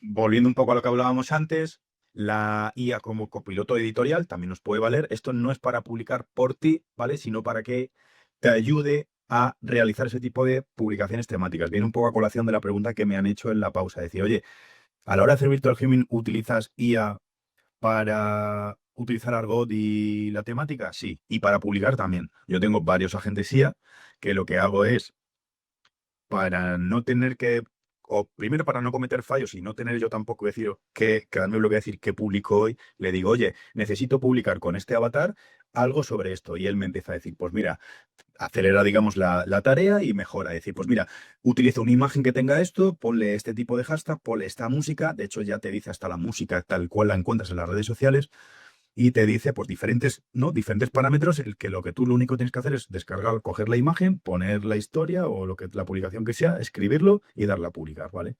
Y ella sola ya va a decidir qué genera, si es una historia, si es una publicación, si es un vídeo, de qué temática, cómo lo tienes que hacer, cómo lo tienes que escribir y todo ello, ¿vale? Al final, pues queda, para que lo veáis, algo así, ¿no? Esta sería la IA. Las imágenes de IA, al final me ha publicado, o sea, me crea el perfil, ¿vale? Y me pone, pues luego con su, oye, pues utiliza el filtro Las Vegas, utiliza el filtro lo que sea, ¿vale? Y ya pues empieza a generar las historias, empieza a generar todo el contenido. Y ya con eso ya hemos ganado bastante terreno. Todo esto estamos hablando antes de las interacciones, ¿de acuerdo? Antes de realizar todavía el Virtual Human. Estamos vistiendo nuestro perfil. Tan importante es la parte visual como la red de contactos. De nada me sirve tener unas cuentas con un avatar muy bonito, ¿vale? Y muy sostenible, si luego tenemos 1.500 seguidores y, o sea, miento, un seguidor y 1.500 personas a las que seguimos nosotros. Y resulta que miras qué seguidores son y son todo perfiles vacíos, medio perfiles falsos, gente de Chicago que dices, ¿qué pinta esta gente aquí, no? Entonces, es muy importante también la red de contactos que hagamos en nuestros avatares. Tiene que parecer perfil real y activo. Eh, Tiene que haber coherencia con la edad de nuestro avatar. O sea, no tener gente que no corresponda a la edad. Que sean de otras ubicaciones. Igual, que sean intereses comunes, que compartan nuestras aficiones de deporte o nuestras aficiones de música. Que sean de igual de nuestro nivel social, que sean, que si hemos puesto que hemos estudiado en tal universidad, pues a gente que también ha estudiado en esa universidad. O si trabajamos en un empleo, pues igual, ¿no? O sea, hacer un poco un friendly o una red de contactos coherente con el avatar. ¿Qué fuentes podemos utilizar? Pues podemos utilizar, por ejemplo, buscador por ubicaciones. Todas las redes sociales o casi todas las redes sociales tienen campos de buscar a personas o un filtro de buscar a personas por ubicación. Si yo he puesto, soy español, o he puesto que he nacido en Alcalá de Henares o en Madrid, pues puedo buscar gente que también haya nacido o que sea de Alcalá de Henares, ¿no? Para hacerlo un poquito más creíble todo. Me puedo meter en comunidades o en grupos.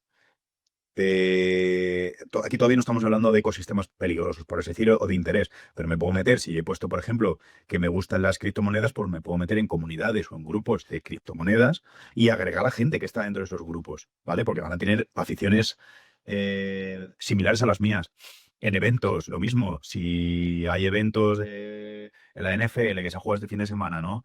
Y ahí se han hecho eventos de gente que va a verlo online y van a compartir en Twitch o en Discord, pues igual, apúntate a esos eventos y añade gente de esos eventos porque te va a ayudar a vestir. Además, son amigos fáciles, por así decir, porque te van a agregar, ¿no? En el momento que tú estás en un evento de esos, la gente te va a agregar. Y luego el uso en inglés, o ¿no? Personas que quizás conozcas, o el people you may know, que es pues gente que te va a sugerir la propia red social para poder hacerte amigo, ¿no? Entonces también igual, digamos, son las cuatro fuentes más importantes para hacer una red de contactos eh, fuerte, ¿no? O fidedigna. Como hemos visto, no vamos a hacer o vamos a evitar agregar perfiles vacíos, ¿vale? Perfiles sin avatar o perfiles que tengan 300.000 seguidos y ningún seguidor. Perfiles sospechosos que no tengan nada que ver con nosotros, ¿vale? Mezclar círculos incompatibles. Si estoy haciendo un avatar para trabajar un ecosistema, pues no voy a agregar gente de lo contrario a ese ecosistema, ¿vale? Contactos internacionales sin justificación. No cojáis y digáis, pues abro Facebook y cojo desde Chicago, pasando por París, me doy una vuelta por Qatar y acabo en Singapur y empiezo a agregar a todo el mundo. No, porque ¿quién no hace eso? O sea, a ver, pues tiene algún contacto internacional. Todo el mundo ha viajado o ha conocido a alguien fuera, pero no de 300 amistades, no tengas 200 de fuera, ¿no? Y luego, hablando del número de amistades, no hace falta tampoco tener 12.000 seguidores o 12.000 amigos, con tener una cantidad normal. Yo considero que 200, 300 perfiles ya es una cantidad normal. Ahora bien, hacerlo paulatino, no cojáis y pasemos de 0 a 200 perfiles en un solo día, ¿vale? Porque eso sí que llama la atención, sobre todo a nivel de algoritmo de red social, y es posible que si Facebook ve que te has hecho amigo de todos sus usuarios, pues que te pueda meter un ban o por lo menos hacer un warning y meterte en la lista negra, es decir, como cometes algún otro error, tu cuenta va a quedarse congelada, ¿vale? Teniendo ya todo esto, que viene siendo la red de contactos y los avatares, el mantenimiento, cómo hacer que estas cuentas no se cierren. Mm, yo por lo menos sí que es ya a nivel experiencia mía, haciendo este tipo de técnicas, las cuentas se mantienen vivas. Por un lado, los selectores, evitar el buzón muerto, eso es decir, no me creo un correo electrónico y no me meto en el correo electrónico a revisar, a eliminar, a mandar, a hacer lo que sea, ¿vale? Porque me puedo encerrar el selector de inicio, ¿vale? Y si necesito recuperar algo, ya lo pierdo. Aunque la cuenta de Facebook siga viva, el Gmail a lo mejor ha desaparecido. Ese tipo de correos electrónicos también darlos de alta en servicios de terceros, es coger y vincularlo a Booking, vincularlo a diferentes plataformas de comercio. ¿Por qué? Porque con ese tipo de interacción digamos, todo el mundo sale ganando, ¿no? Las plataformas van a poder soltar publicidad y bueno, pues tú vas a poder mantener la cuenta viva, ¿no? Haciendo ese tipo de interacciones. Y en el caso de los teléfonos, pues eso, controlar un poco las recargas telefónicas, que no cojamos, dejemos una tarjeta SIM ahí de un avatar y nos demos cuenta a los 7 meses que, hostia, si no coge cobertura es porque está caducado. Entonces, a ver ahora qué hacemos, ya no puedes recuperarlo, ¿vale? Llevar un poco un control o una alerta de las recargas. En el caso de redes sociales, igual, consumir las redes sociales, explorar las redes sociales, hacer actividad humana, ¿no? Siempre que sea actividad automatizada de mirar, salgo, ¿vale? Hacer alguna interacción ligera, algún me gusta, a lo mejor no a un usuario, pero a una comunidad o a una empresa o no, que vea Facebook o que vea las redes sociales, que interactúas. Utiliza las funciones internas. Si tienen juegos, haz juegos. Si te pone publicidad Instagram, clica en la publicidad porque esa interacción le da vida a la cuenta, ¿vale? Y lo mismo, vincula la cuenta de Facebook a servicios extranjeros, no externos, ¿vale? De Airbnb a plataformas de videojuegos. Y si siempre que sea posible, no limitéis solo el uso de las redes sociales a un ordenador, ¿vale? También utilizarlo en smartphone, por la sencilla razón de que el 92%, por no decir más, del consumo que se hace en redes sociales se hace en un smartphone. Es al final el centro de la huella digital, el centro de la interacción digital. Entonces, que no vea Facebook que solo utilizamos un ordenador, ¿vale? Que también utilizamos nuestros avatares o nuestras cuentas en smartphone. Y hasta ahí, digamos, siguiendo estos pasos y lo que hemos visto previamente de las imágenes, podemos llegar a tener un avatar digital operativo ya listo para lo que es la interacción. Hacemos otra pausa si queréis, pues hay alguna pregunta. Y si ahora mismo os estáis preguntando quién soy yo, realmente vais bien. Muy interesante, Javier. Hay una pregunta que A ver, has tocado en varias ocasiones Sí. a lo largo de la sesión, que es cómo ha influido el uso de la inteligencia artificial como herramienta tanto en OSINT, en SOCMINT como en VirtualUMINT. No te escucha, perdona, Dani, no te escucha el inicio de la pregunta. ¿Te Sí, escucha? ¿Qué? pregunta, Sí. pregunta Daniel, ¿cómo ha influido el uso de la inteligencia artificial como herramienta en OSINT, pero yo añado SOCMINT y Sí, con todo VirtualUMINT? lo que sí, pues por siendo sinceros, o sea, para lo que es el analista de ciberinteligencia, es como si nos hubiese crecido un tercer brazo. O sea, al final, todo lo que antes tenías que hacer a mano, ¿vale? O buscándote la vida, ¿no? Y donde cometías muchos de los errores, hoy la IA te da la solución. Antes, por ejemplo, para crear una foto de avatar, ¿vale? Pues tenías que manejar un poco Photoshop y tenías que manejar un poco de edición gráfica. No todo el mundo sabe manejar Photoshop. Ya te tocaba también hacer un curso o formarte en edición de imagen, ¿vale? Hoy con la IA eres capaz o bien de generar la imagen o que te diga cómo generar la imagen con Photoshop, ¿vale? Que esa es otra, que te ayude. Por eso te digo que ya no es solo que te genere el contenido, que te genere este tipo de material, sino que te hace de copiloto o te ayuda. Pasa lo mismo con el tema del idioma. Antes, pues si no sabías hablar chino, pues tenías que tirar de Google, del traductor de Google, y se notaba muchísimo. Hoy en día con la IA, pues es un copiloto bastante bueno. Por eso el impacto que tiene ahora la IA para nosotros es primordial. O sea, cualquier analista de ciberinteligencia debería tener a su disposición una suscripción potente de IA y no solo conformarse con tener la versión básica de ir preguntando y ya está, sino de generarte tú tus propios agentes IA para solucionar tus propias necesidades, porque cada investigación o cada ecosistema tiene unas necesidades diferentes. Entonces tienes que ser capaz de preparártelo para poder trabajar de manera. Pero vamos, el impacto sí que os digo que ha sido brutal. O sea, para mí ahora mismo es obligado, de obligado cumplimiento, tener una IA a mano. Porque ya os digo que es que es otro, es un compañero. O sea, Para complementar lo que dice Javier y para que la audiencia también lo sepa, desde hace 3 meses a esta parte en Lisa Institute hemos recibido más de 10 solicitudes de formación a medida por parte de organismos policiales, militares, por parte también de departamentos de seguridad de grandes empresas, para formarles exclusivamente en cómo la IA puede mejorar las operaciones de los analistas, de los obtenedores o de los decisores. Y la verdad que es algo que multiplica por 100 la eficacia de cualquiera de estos roles dentro del ciclo de inteligencia, dentro de la investigación, del análisis, de la redacción de informes. Lógicamente la IA nunca va a ser la obtención, ¿no? No es el proveedor, no es la fuente, porque no es fiable, pero sí que nos ayuda a mejorar casi todos los procesos, ¿no? Y si además metes esa capa, como comenta Javier, de agentes, ¿no? Tener esa capacidad agéntica en donde tú delegas, acabas teniendo pues un ejército, acabas teniendo un equipo que está trabajando 24/7, mientras tú descansas, mientras estás haciendo otras cosas, mientras tal, les vas delegando ciertos procesos que luego tienes que supervisar al 1000% para asegurarte que tienen integridad, pero vamos, absoluta recomendación a todo el mundo estar al día de las innovaciones en IA, dominar todos los LLMs, todas las herramientas, soluciones, trastear con seguridad en ordenadores donde no tengáis nada personal, instalaros el Molbot, que ahora se llama el Open Cloud, y todos los que estén a vuestra disposición, porque vais a tener un tercer, cuarto, quinto brazo, pero sobre todo más cabezas y más tiempo para dedicaros a lo que la IA aún no puede hacer, que es lo que nosotros los humanos tenemos que conformarnos con.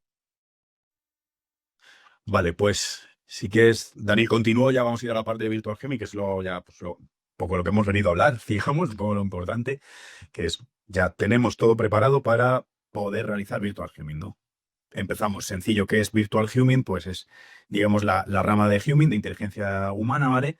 Que se desarrolla exclusivamente en los entornos virtuales. La única, o sea, no la única diferencia, pero la diferencia que existe con OSIN es que OSIN recopila de manera pasiva y de manera sin interacción, ¿vale? Con nadie. Y Virtual Human ya sí que implica una interacción activa con personas, ¿vale? El objetivo, establecer primero contacto con personas de interés, generar confianza y una vez que tenemos esa confianza, recopilar datos de valor operativo, siempre en el plano virtual.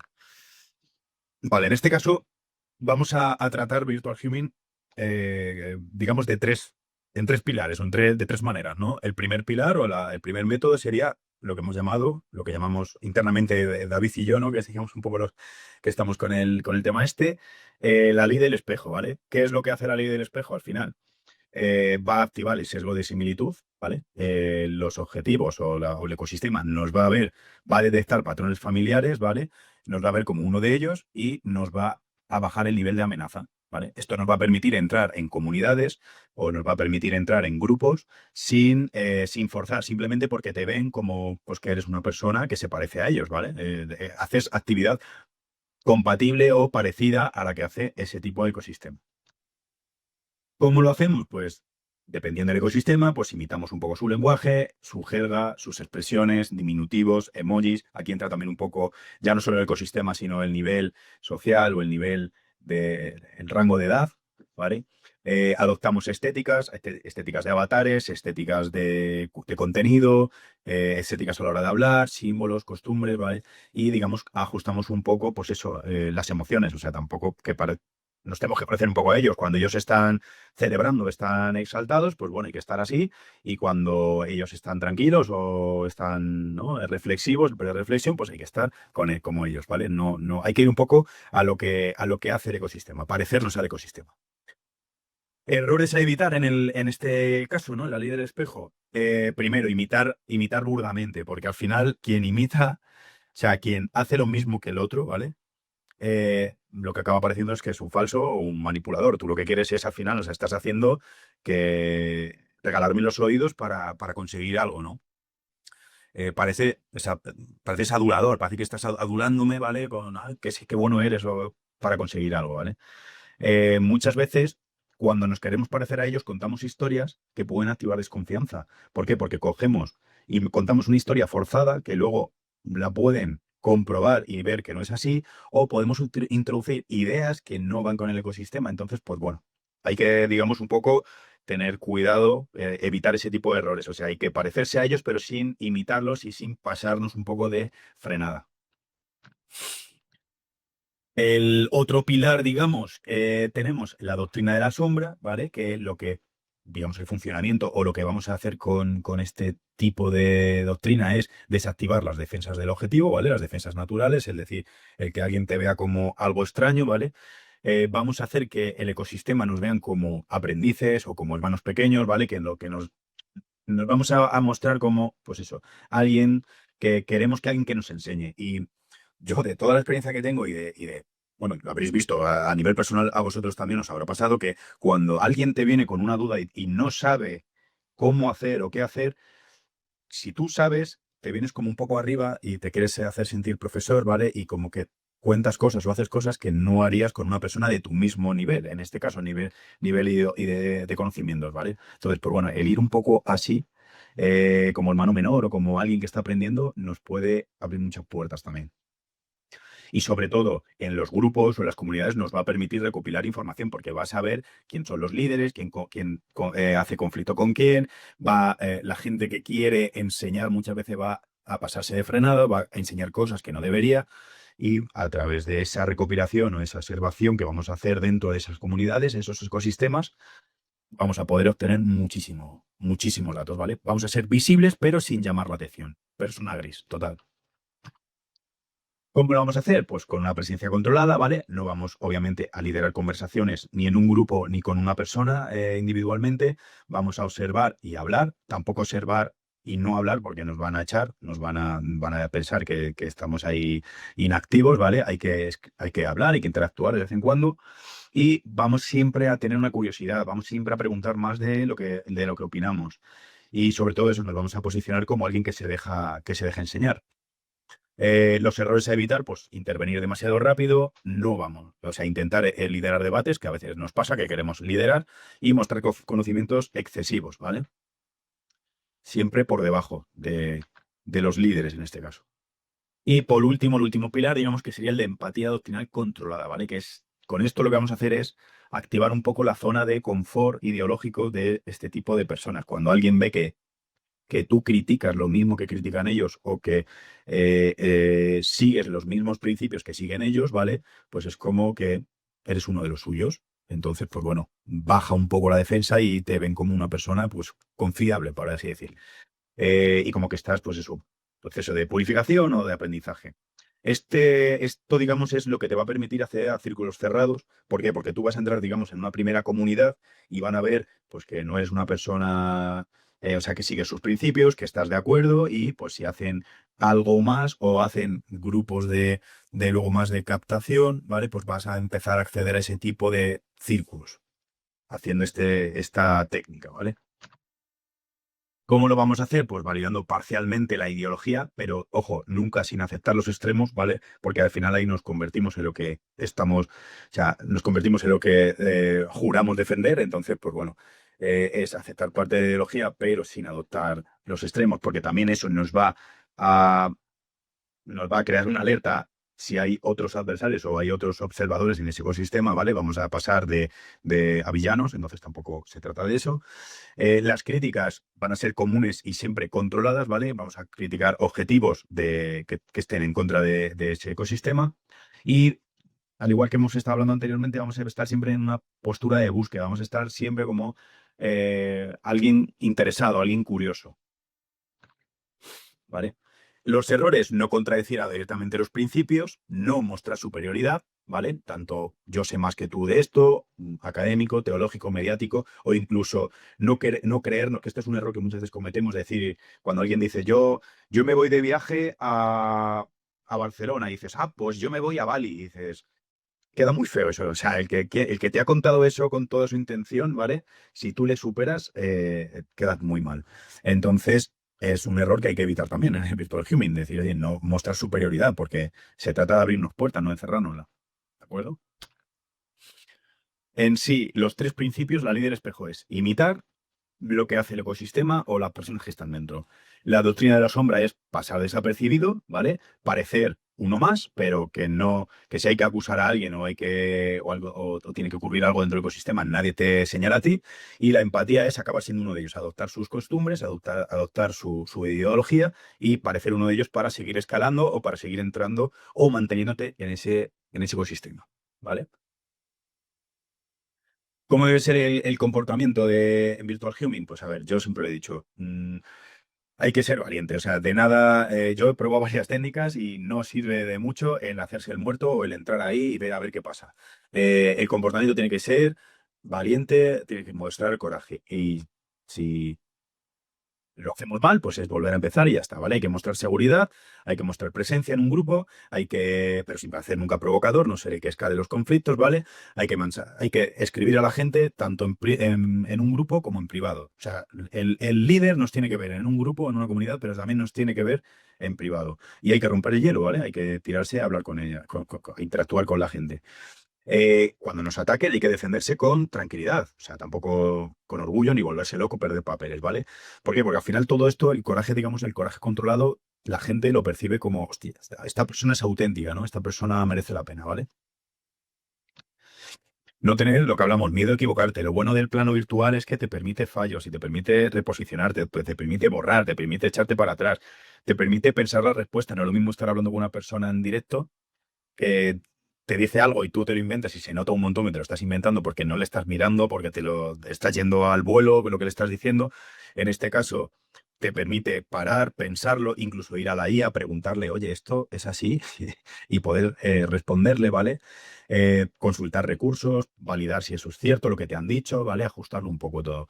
Y lo mismo, no bloquearte por decir, hostia, que no le voy a poner esto porque puede ser que haga un error, que cometa un error. No, si cometes un error, pues has cometido un error. Eh, mm, Muchas veces es bueno cuando hacemos avatares digitales en las comunidades así, cuando es muy importante hacer multiavatar, o sea, meter varios avatares, meter uno, dos, tres avatares. ¿Por qué? Porque si falla uno, tienes otro de respaldo, ¿vale? Y así ir jugando con los dos. No que si te echan de la comunidad por haber cometido un error, ya no ves lo que pasa. Y eso, nunca, no todo está perdido, ¿vale? Siempre se puede volver a intentar todo. ¿Qué actividad previa vamos a tener? Pues no vamos a hablar directamente con los usuarios, siempre vamos a intentar interactuar previamente, que nos conozcan porque les hemos echado algún me gusta, hemos comentado alguna publicación de ellos, hemos accedido a grupos o a canales donde están ellos, que nos vean en plan, esta persona está en el mismo grupo que tú o pertenece al mismo canal que tú en Telegram o en donde seas, ¿vale? Y luego, pues realizar actividades compatibles. Si nuestro ecosistema juega por mucho que sea cibercrimen, pero si los viernes por la tarde juegan a Call of Duty, pues vamos a jugar a Call of Duty también nosotros y nos vamos a grabar y vamos a subir contenido de esa temática, porque al final es lo que te digo, se trata de parecer uno más de uno de los suyos, ¿vale? Pasar desapercibido, pero parecer uno de los suyos. ¿Qué vectores de entrada tenemos a la hora de hacer virtual humming? Validación indirecta, ¿no? Entrar a una persona sin pedirle nada, simplemente diciéndole, tía, pues esto que has hecho, qué bien está, ¿no? Y ya está, y ahí se queda, no tienes por qué pedirle nada más, ¿vale? Igual, cuando estás en una comunidad hay veces que el generar fricción, sobre todo con multiavatares, viene muy bien. De decir, oye, esto que dices no estoy de acuerdo contigo, lo dices técnicamente, o sea, educado y tal, y ¿por qué no? Y le rebates y a lo mejor acaba la persona diciendo, hostia, este tío me gusta, ¿no? La actitud esa. Igual, el error humano intencionado. A la hora de interactuar, cometer faltas de ortografía, cometer fallos, darle sin querer a algo, "Oye, perdona, que es que no quería mandarte esto o que no, ¿vale? Errores humanos, que se vea que hay actividad humana.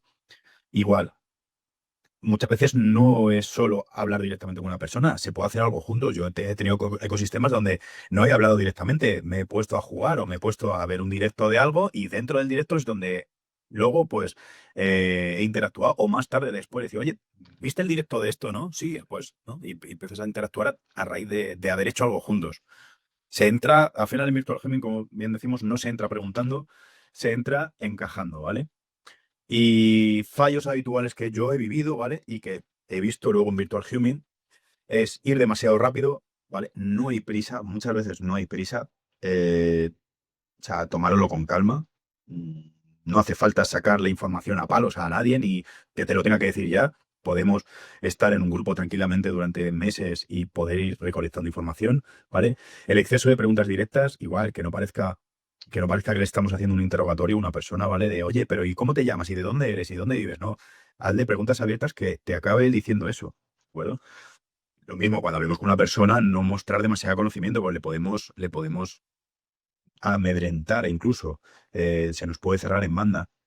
Cambios bruscos de tono. Esto muchas veces pasa cuando a lo mejor un avatar digital no lo lleva la misma persona, que puede ocurrir. Entonces, pues bueno, si una persona habla diferente o un día hablas de una manera y otro de otra, eso evitarlo porque no suele fallar bastante. Y luego, esto parece una tontería, pero intentar cambiar a una persona de plataforma huele mucho, porque a mí me ha pasado el decir, oye, yo estoy hablando con una persona en Telegram, pero yo quiero hablar con ella en otro ecosistema más friendly o más cómodo para mí, o donde tengo mejor presencia, y yo le digo, dame tu cuenta de Facebook. Y eso al final acaba también sonando mal, ¿vale? Que sean ellos un poco a veces, digamos, que sea el propio ecosistema o nuestros personas de interés los que nos ofrezcan cambiar de plataforma, no nosotros. Básicamente, como bien pone ahí, si parece una entrevista, es un error.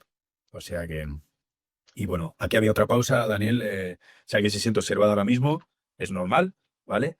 De aquí pasábamos a las plataformas de mensajería, pero ya se nos pilla el tiempo.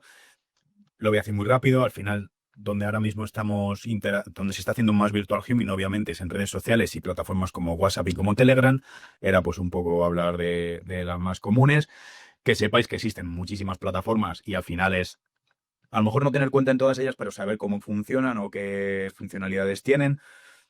Donde yo ahora estoy notando mucha actividad es en Discord, porque Discord es como un híbrido entre una red social, un canal, un chat de videojuegos y un servidor a la antigua usanza, ¿no? Con diferentes canales y donde se está juntando mucha gente de comunidad de estudio, tecnología, incluso se están haciendo para comunidades de ciberatacantes y demás por las funcionalidades que tiene, ¿vale?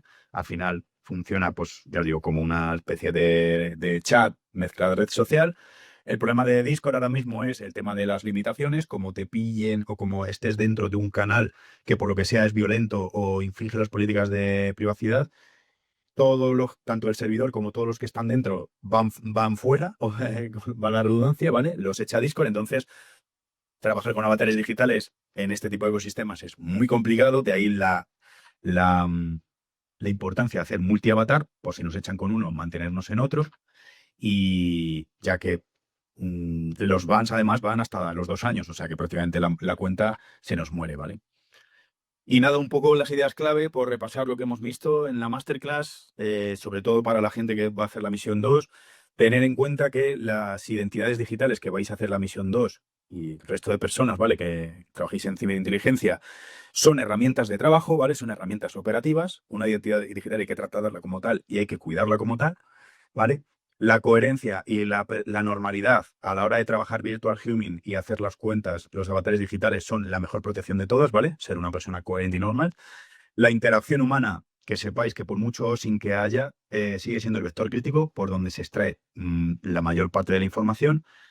Y, sinceramente, Virtual Human no requiere más que conocimiento, que también, sobre todo requiere disciplina y requiere estar pues todos los días un poco y probando cosas nuevas y no teniendo miedo, ¿vale? Requiere un poquito de disciplina. Digamos que las personas, para mí, siguen siendo el activo más valioso. Lo que pasa es que ya no están en los parques o no están en la calle, ahora están en las redes sociales, ¿vale? Y nada más, Daniel. Corto ya, que si no me tiras de las orejas. Perfecto, muchas gracias. Nada, súper relevante, súper interesante. Y algunas preguntas que hemos recopilado que se han repetido, Sí. por tanto, para planteártelas y poder resolver así las Ujú. preguntas de los participantes y sobre todo de los alumnos del máster. Hay Vale. una pregunta en relación a la legalidad. ¿Vale? En LISA, como sabéis, damos formación en más de 80 países, por lo que la legalidad dependerá de cada jurisdicción y en un grado mayor de complejidad es posible que como investigadores, como analistas, estéis metiéndoos en una jurisdicción donde estéis físicamente en un país, pero incumpliendo la ley del otro país. Y eso hay que tenerlo en cuenta. Hay países donde la VPN son ilegales, hay otros países donde es ilegal pues muchas de las cosas que pueden tener que ver con la ciberinteligencia o con la investigación.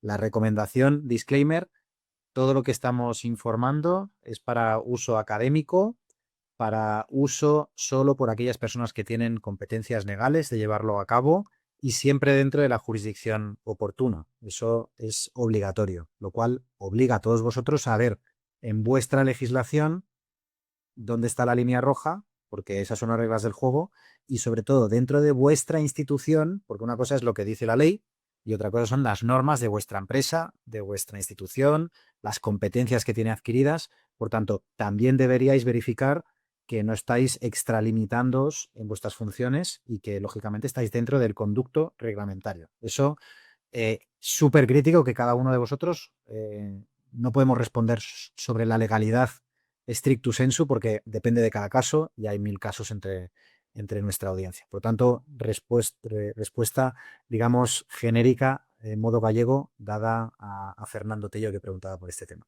Lo que sí quería preguntarte, pregunta Fernando Medina, ¿cómo actuarías si detectas una posible contrainteligencia? Es decir, si crees que te han pillado y que puede ir en tu contra en un foro, por ejemplo, de Telegram.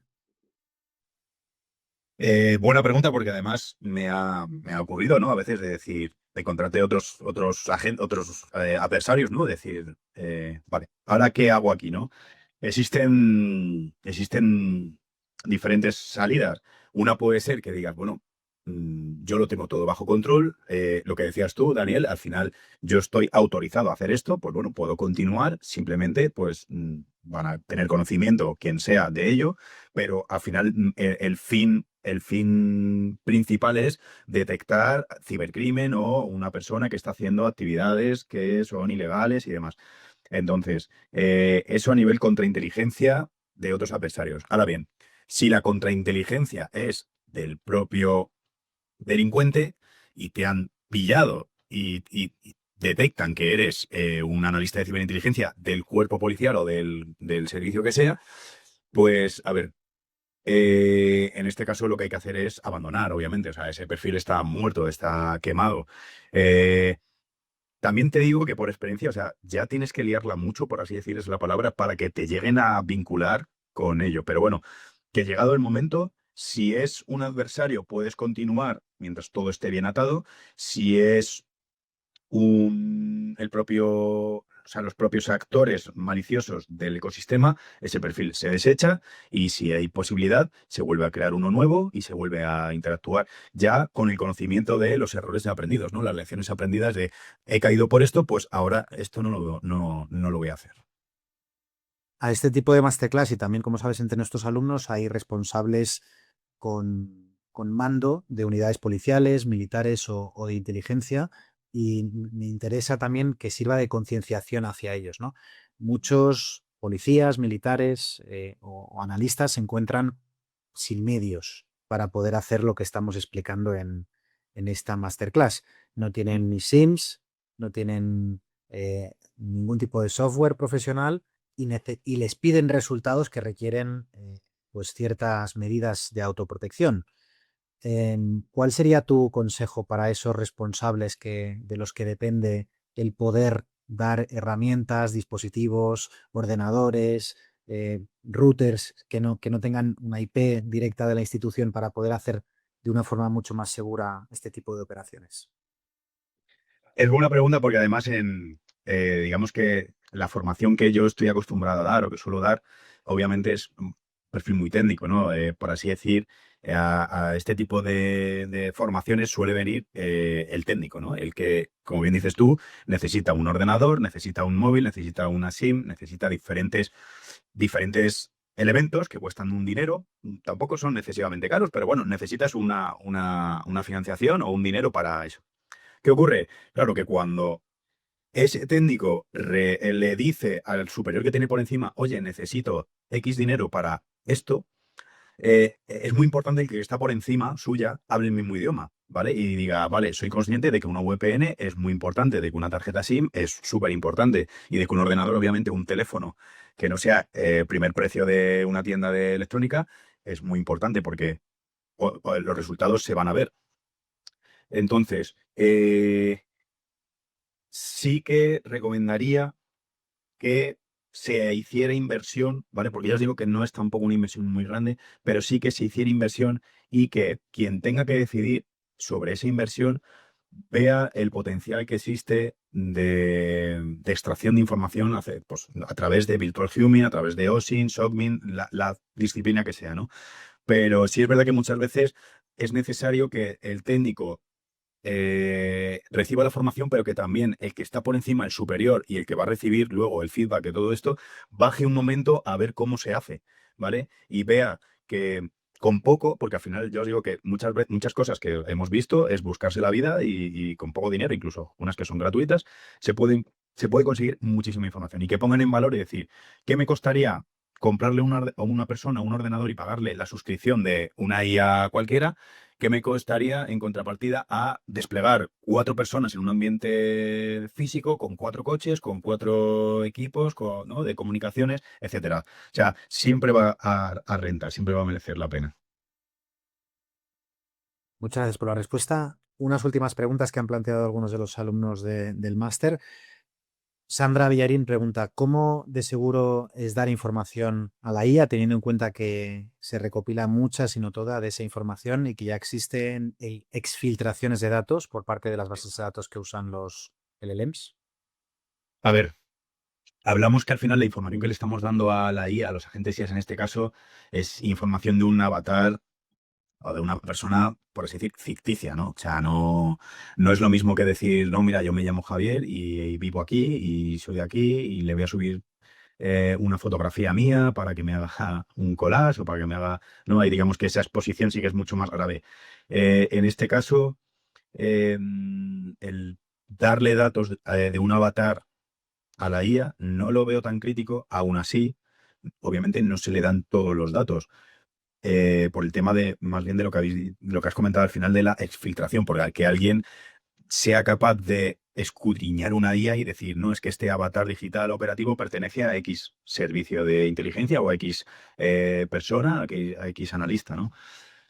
Eh, Luego, por otro lado, también está lo del tema de las imágenes. Las imágenes que se generan con IA, en principio, yo no me encuentro ninguna que todavía esté indexada. Me refiero que la puedas echar a Google Imágenes, por ejemplo, y que te diga, esta imagen es de tal IA y pertenece a tal avatar, ¿no?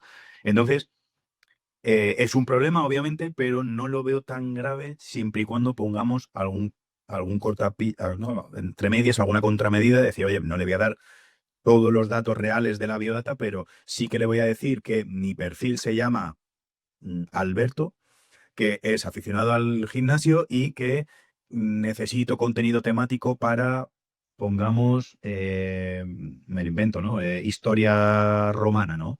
Entonces, con esos pocos datos nos va a facilitar mucho la creación de contenido, pero no va a saber nunca la IA realmente a lo que nos dedicamos. O sea, yo en ningún momento a la IA le digo, oye, mira, soy un analista de ciberinteligencia que voy a hacer un avatar operativo para infiltrarme en tal lado, ¿no? O sea, al final es un poco limitar, ¿no? El conocimiento a la IA. Lo único que tiene que saber la IA es cómo hablar en un ecosistema sin saber a lo que nos dedicamos, qué tipo de contenido me es capaz de hacer y poco más. O sea, evitar que si hay una filtración el día de mañana, digan, es que con esto han conseguido entrar en X comunidad, ¿no? Perfecto. Pues antes de cerrar, una importante, creo, recomendación para todos. Todos los que investigáis crimen, cibercrimen, al final puede que estéis investigando perfiles que están a su vez siendo investigados por policías, por guardias civiles, por servicios de inteligencia, por militares. Y, y muchas veces eso puede suponer un problema para las investigaciones, porque podéis ahuyentar lo que se está hablando en un foro y acabar provocando que el esfuerzo y la investigación que llevan a cabo las fuerzas y cuerpos de seguridad del Estado pues se vea en vano, porque hay, entre comillas, aficionados que están haciendo acceso a determinados lugares y ahuyentando a los malos, ¿no? Con aspavientos. Entonces, la recomendación, digamos, desde el ISA Institute es que que nadie juega a ser policía, porque estamos hablando de cosas muy, muy serias. Es muy positivo que estéis bien formados, bien concienciados y que sepáis lo que estáis haciendo antes de hacerlo, ¿no? Lógicamente, por vuestra propia seguridad, pero también por el interés general. Eso es fundamental. Y aquellos que trabajéis en el sector privado o que seáis investigadores privados, detectives, ¿no? Y que también tengáis vuestras competencias y capacidades de actuación, lógicamente, cuando haya delitos de por medio, tenéis la obligación moral, y yo diría legal incluso, por lo menos en España, de compartir esa información con la policía de forma inmediata. A poco que detectéis cualquier delito o indicio de delito, rápidamente comunicarla por los conductos reglamentarios a las autoridades para que ellos puedan hacer su trabajo, habrán diligencias policiales o judiciales y sean los que entren con toda la caballería, ¿vale? Porque de lo contrario estaremos haciéndonos trampas al solitario y perjudicándonos mutuamente sin quererlo, con toda la buena intención, ¿vale? Simplemente como recomendación y como recordatorio. No sé si quieres añadir algo, Javier, al respecto. Sí, sí, no. De hecho, además, te añado un poco porque esto ocurre. O sea, hay mucha gente civil, digamos, que en el marco de otra cosa simplemente hace virtual huming, pues porque esté interesado en otro, ¿no? En otro, no porque se esté a lo mejor cometiendo incluso ningún delito ni nada de eso, simplemente está metido en el ecosistema, en el ambiente.